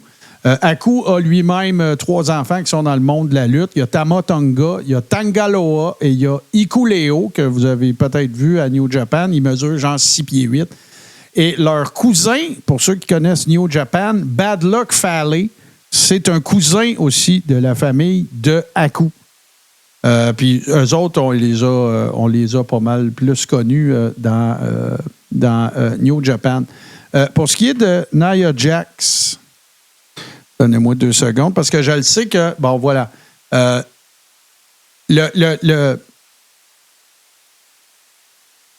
Le cousin de Peter Maivia, donc le patriarche du côté de droite, le cousin de Peter Maivia a eu un enfant qui s'appelle Savelina Fanene, même nom de famille shoot que Peter Maivia, et son nom, c'est Nia Jax. Alors voilà, fait que ça vous donne... Mais écoute, ça n'a aucun sens parce que si tu continues de lire, Peter Maivia a eu un fils qui s'appelait Peter Maivia Jr., qui a lutté à Polynesian Pro Wrestling dans NWA. C'est le fameux territoire que vous avez vu à Hawaii, là, dans Dark Side of the Ring. Il y a une fille aussi qui travaille à Hollywood qui s'appelle Tanoai Reed. Elle était dans American Gladiators. Son nom, c'était Toa. Même famille. Fait que, dans le fond, là, Nia Jax, c'est la deuxième cousin, petit cousin. C'est comme ça qu'on appellerait ça au Québec, là, parce qu'en fait, en anglais, on dit second cousin. Là. Fait que, puis, pour ceux que ça pourrait intéresser aussi, considéré dans la famille Anoa'i, ben c'est Ricky Johnson, qui était le frère de Rocky Johnson. Si vous avez vu l'épisode qui parle du décès de Adrian Adonis dans Dark Side of the Ring, le Ricky Johnson qui parle à l'écran, c'est lui. Donc, voilà. Écoute, je pourrais continuer. Ça n'a aucun espèce de sens. Il y a des fatous, il y a des fatous, des Anoa'i, des Fanene, il y en a encore, là. Umaga avait un fils qui s'appelle Eddie Fatou, qui a lutté dans la fédération de Booker T au Texas, s'appelle Reality of Wrestling. Fait que, tu sais, ça continue, là. Ah, Roman a des enfants. Ben non, ben c'est ça, mais on parlera pas. On va parler de ceux qui work, là, quand même, là. Mais c'est assez hallucinant. Fait que on parle, tu sais, il y a eu dans les factions qui ont sorti de ça, on se rappelle 3-Minute Warning, j'imagine que vous vous rappelez de ça, Samoan SWAT Team, The Wild Samoans, les Samoan Gangsters, les Sons of Samoa, c'est toutes des factions, les Usos, la Bloodline, ce sont toutes des factions qui découlent. Les Headshrinkers. Ouais, mais en fait, techniquement, oui puis non. Ben, c'est parce que... Non, c'est vrai, oui, les Headshrinkers, ça reste. Ben, c'était pas une faction, c'était une équipe. Bon, ouais, c'est une équipe. Là, Bloodline, Usos, Sons of... Ben, ça, les Usos, ouais, c'est vrai que c'est une équipe, eux autres aussi. Fait que ça vous donne une bonne idée des très grandes, ramifications de la famille Anoa'i. Si vous faites l'exercice avec la famille Hart, ben, les gars des 12 enfants ont tous lutté. Mais ce qu'il y a d'encore plus capoté dans le cas des Hart, c'est que les filles ont toutes marié des lutteurs. Tu penses-y, là, c'est assez hallucinant, pareil, quand tu y penses. Là. 12 enfants, je pense que c'est 7 gars, 5 filles, puis les 5 ont marié des lutteurs. Jim Neidhart, Davey Boy Smith, Dynamite Kid, le père de Teddy Hart, j'oublie son nom, puis il m'en manque une. C'est capoté, là. Fait que, tu sais, quand la lutte, c'est un virus. C'est ça que je te dis. C'est pété. En tout cas, fait que c'est ce qui me fait dire, parce que la famille Welsh-Fuller, c'est très similaire à ça. Tu sais, des cousins qui ont commencé à lutter parce qu'ils étaient chums avec le mononcle. Puis c'est très similaire à ça. Par contre, l'affaire qu'il faut que vous sachiez dans la famille Fuller-Welsh, c'est que c'était pas tous des stars comme eux autres. Il y en a qui sont devenus promoteurs. Tu sais, ça n'a pas tous été des workers. C'est ça mon point. Tandis que si tu regardes la famille Anoa'i, là, je le fais vite, OK? Peter Maivia, c'était une super vedette. Afa Sika, ça a été des super vedettes. The Rock, j'ai-tu besoin d'en parler? Rocky Johnson, ça a été une super vedette. Yokozuna, champion de la I. Rosie, mid-carder. Roman Reigns. Le Tonga Kid. Umaga, ça a été un main eventer. Rikishi, j'ai pas besoin d'en ajouter. Samu, ça a été champion ici à Montréal. Manu, non. Jacob Fatou, très actif. Naomi, championne de la I. Jimmy puis Jay, j'ai pas besoin de vous en parler. Puis Solo Sikoa, s'il n'est pas au top, il est pas loin. T'sais, si je fais le même portrait pour les Fuller, c'est pas ça le résultat. Si je fais le même portrait pour les Hart, je parle des enfants, je parle pas des conjoints des filles. Même histoire. Fait qu'écoute, là, la lutte, c'est un virus. La lutte, c'est un virus. Qu'est-ce que tu veux que je te dise? Hey, Steve, avant d'aller faire le close, on va écouter 2 tunes. Là, t'es plus muté, tu peux parler. Ça va, ton fourré, il est passé? Ah oui, il a passé. T'es sûr?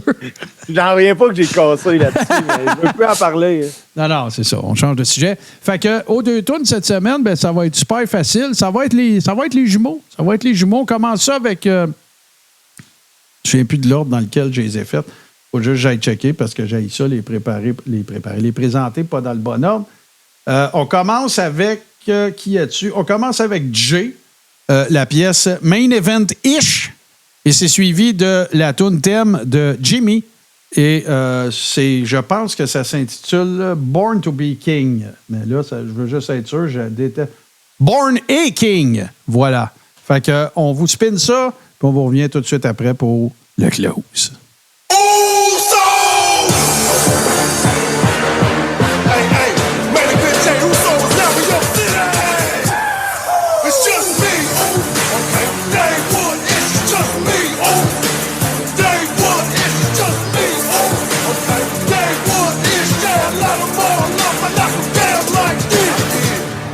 It's on me now, Roots. Hey, I'ma get them all. I'ma get them all, Roots. Yeah. I'ma get them. I'ma get them. I'ma get them. Yeah. Get them. It's on me now, Roots. It's on me. Hey, Main Event Jay Uso is now in your city.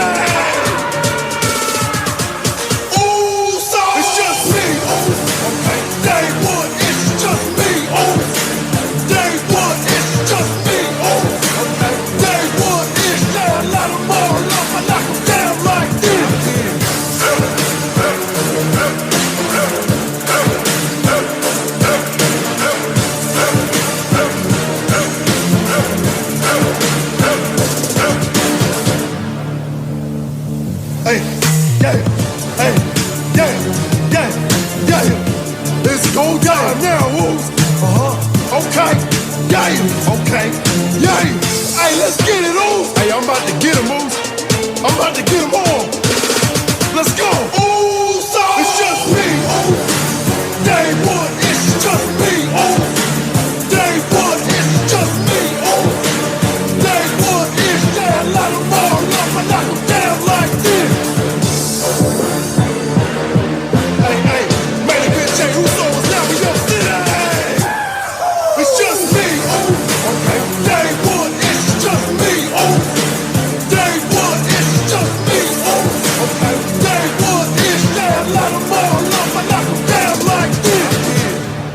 It's on me now, Roots.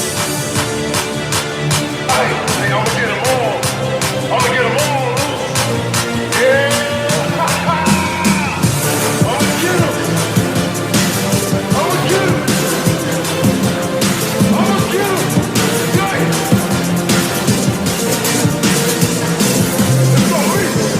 Hey, main event Jay Uso is now in your city.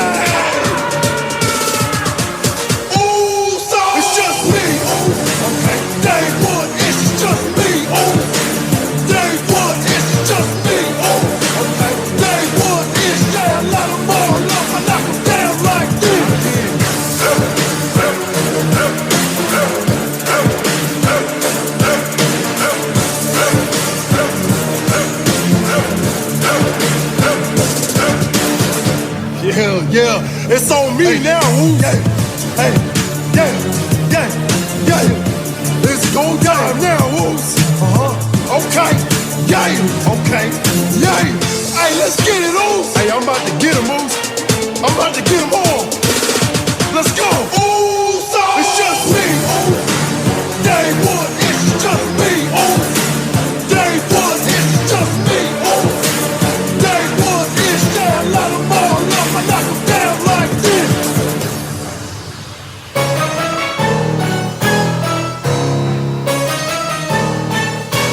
Oh, yeah. I was born a king, ran with the pack. Ain't talking family first, I put that in the past. Talk to 'em, Moose. They ain't ready, they ain't listening. Yeah. It's showtime now, baby. We ran with 'em. Let's not know. Yeah.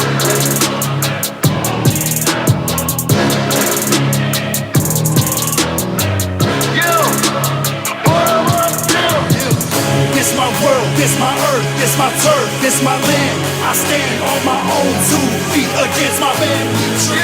This is legacy. Cross my path, you'll see. Cross my path, you'll see.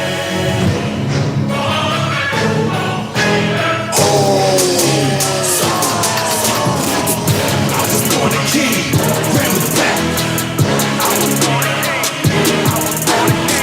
Ain't talking family first, I put that in the past.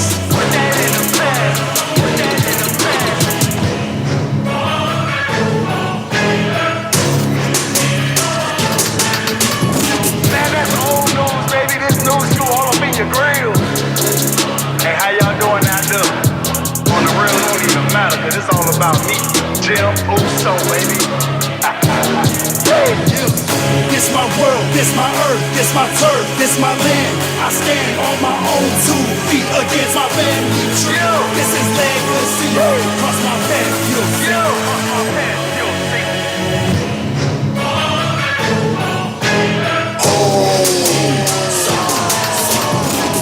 I was born a king, ran with the pack. Ain't talking family first, I put that in the past.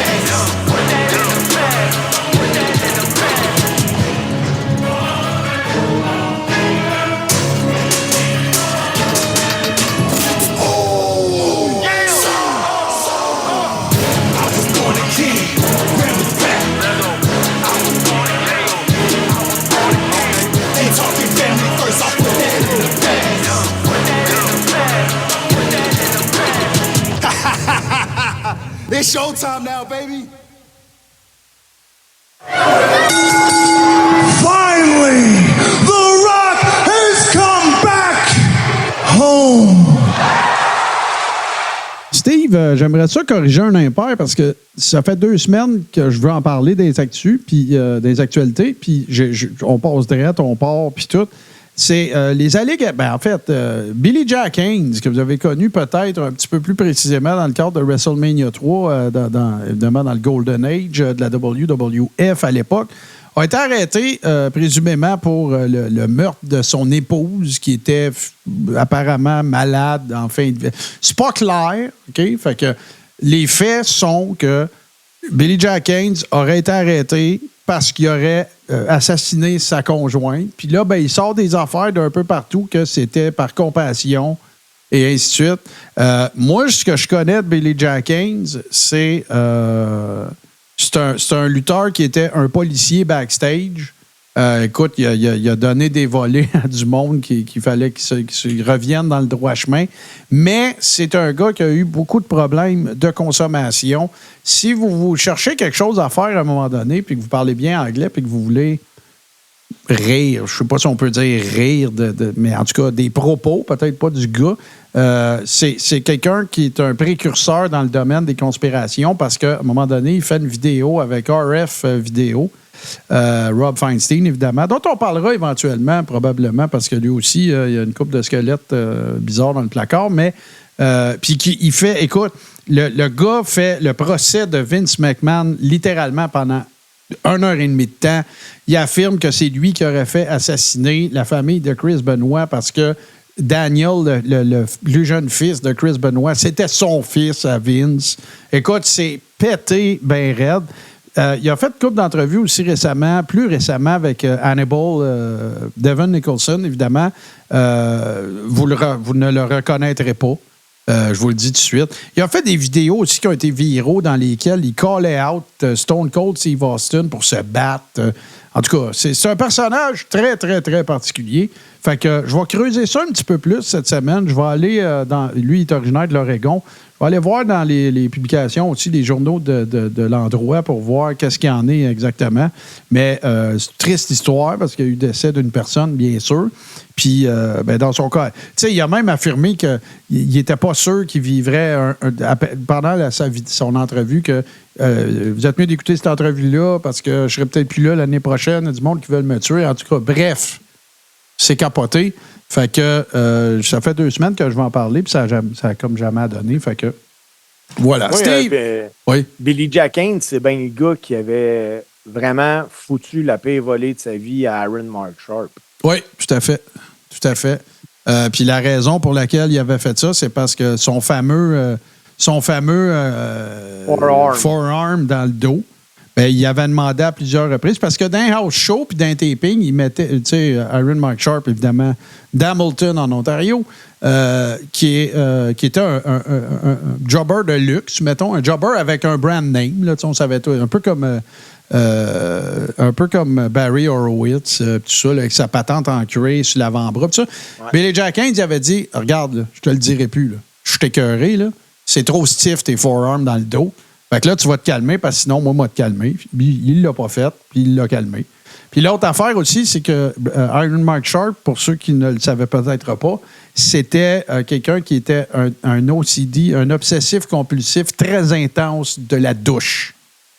Ouais. Fait qu'avant le match, une douche. Après le match, une douche. Avant de sortir, une douche. En arrivant à l'aréna, une douche. Il prenait beaucoup, beaucoup, beaucoup de douches. Alors voilà. Ouais, et toi...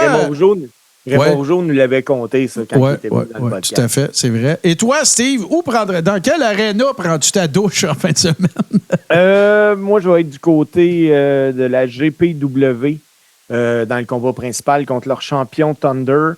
Ça l'arrive, je ne sais pas si c'est parce que là, je suis dans le dernier stretch, mais plus ça va, plus qu'on me fait affronter les champions locaux. On dirait que ça me fait rire, tu sais, je suis le vieux qui va affronter les champions, puis écoute, c'est le fun. Je le fais bien paraître, le gars.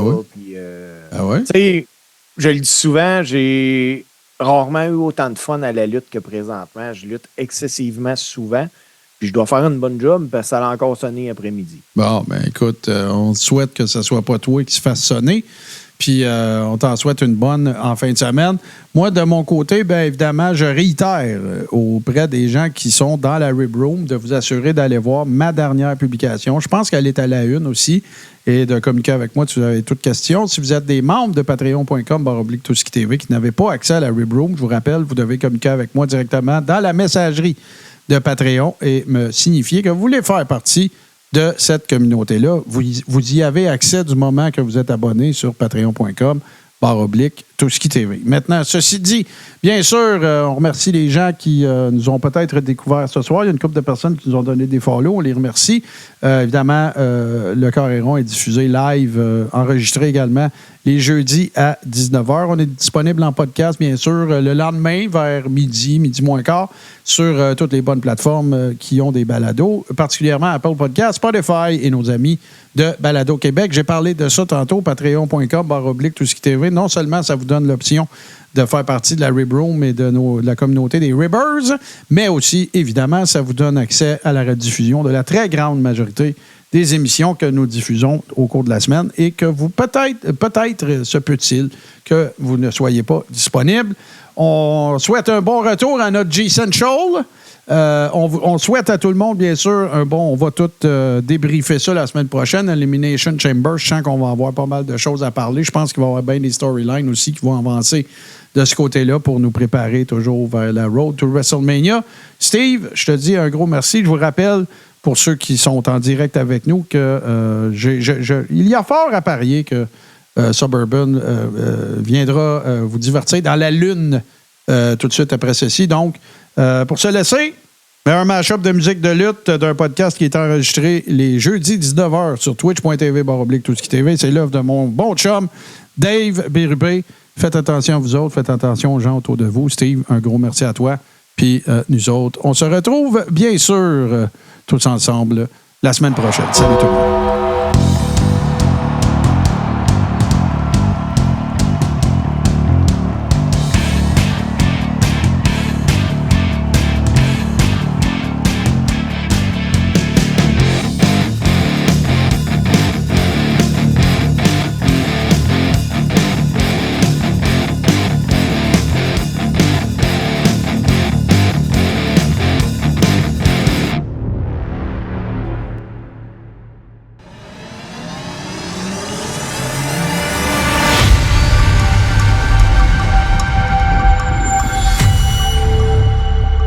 TousquiTV sur Twitch.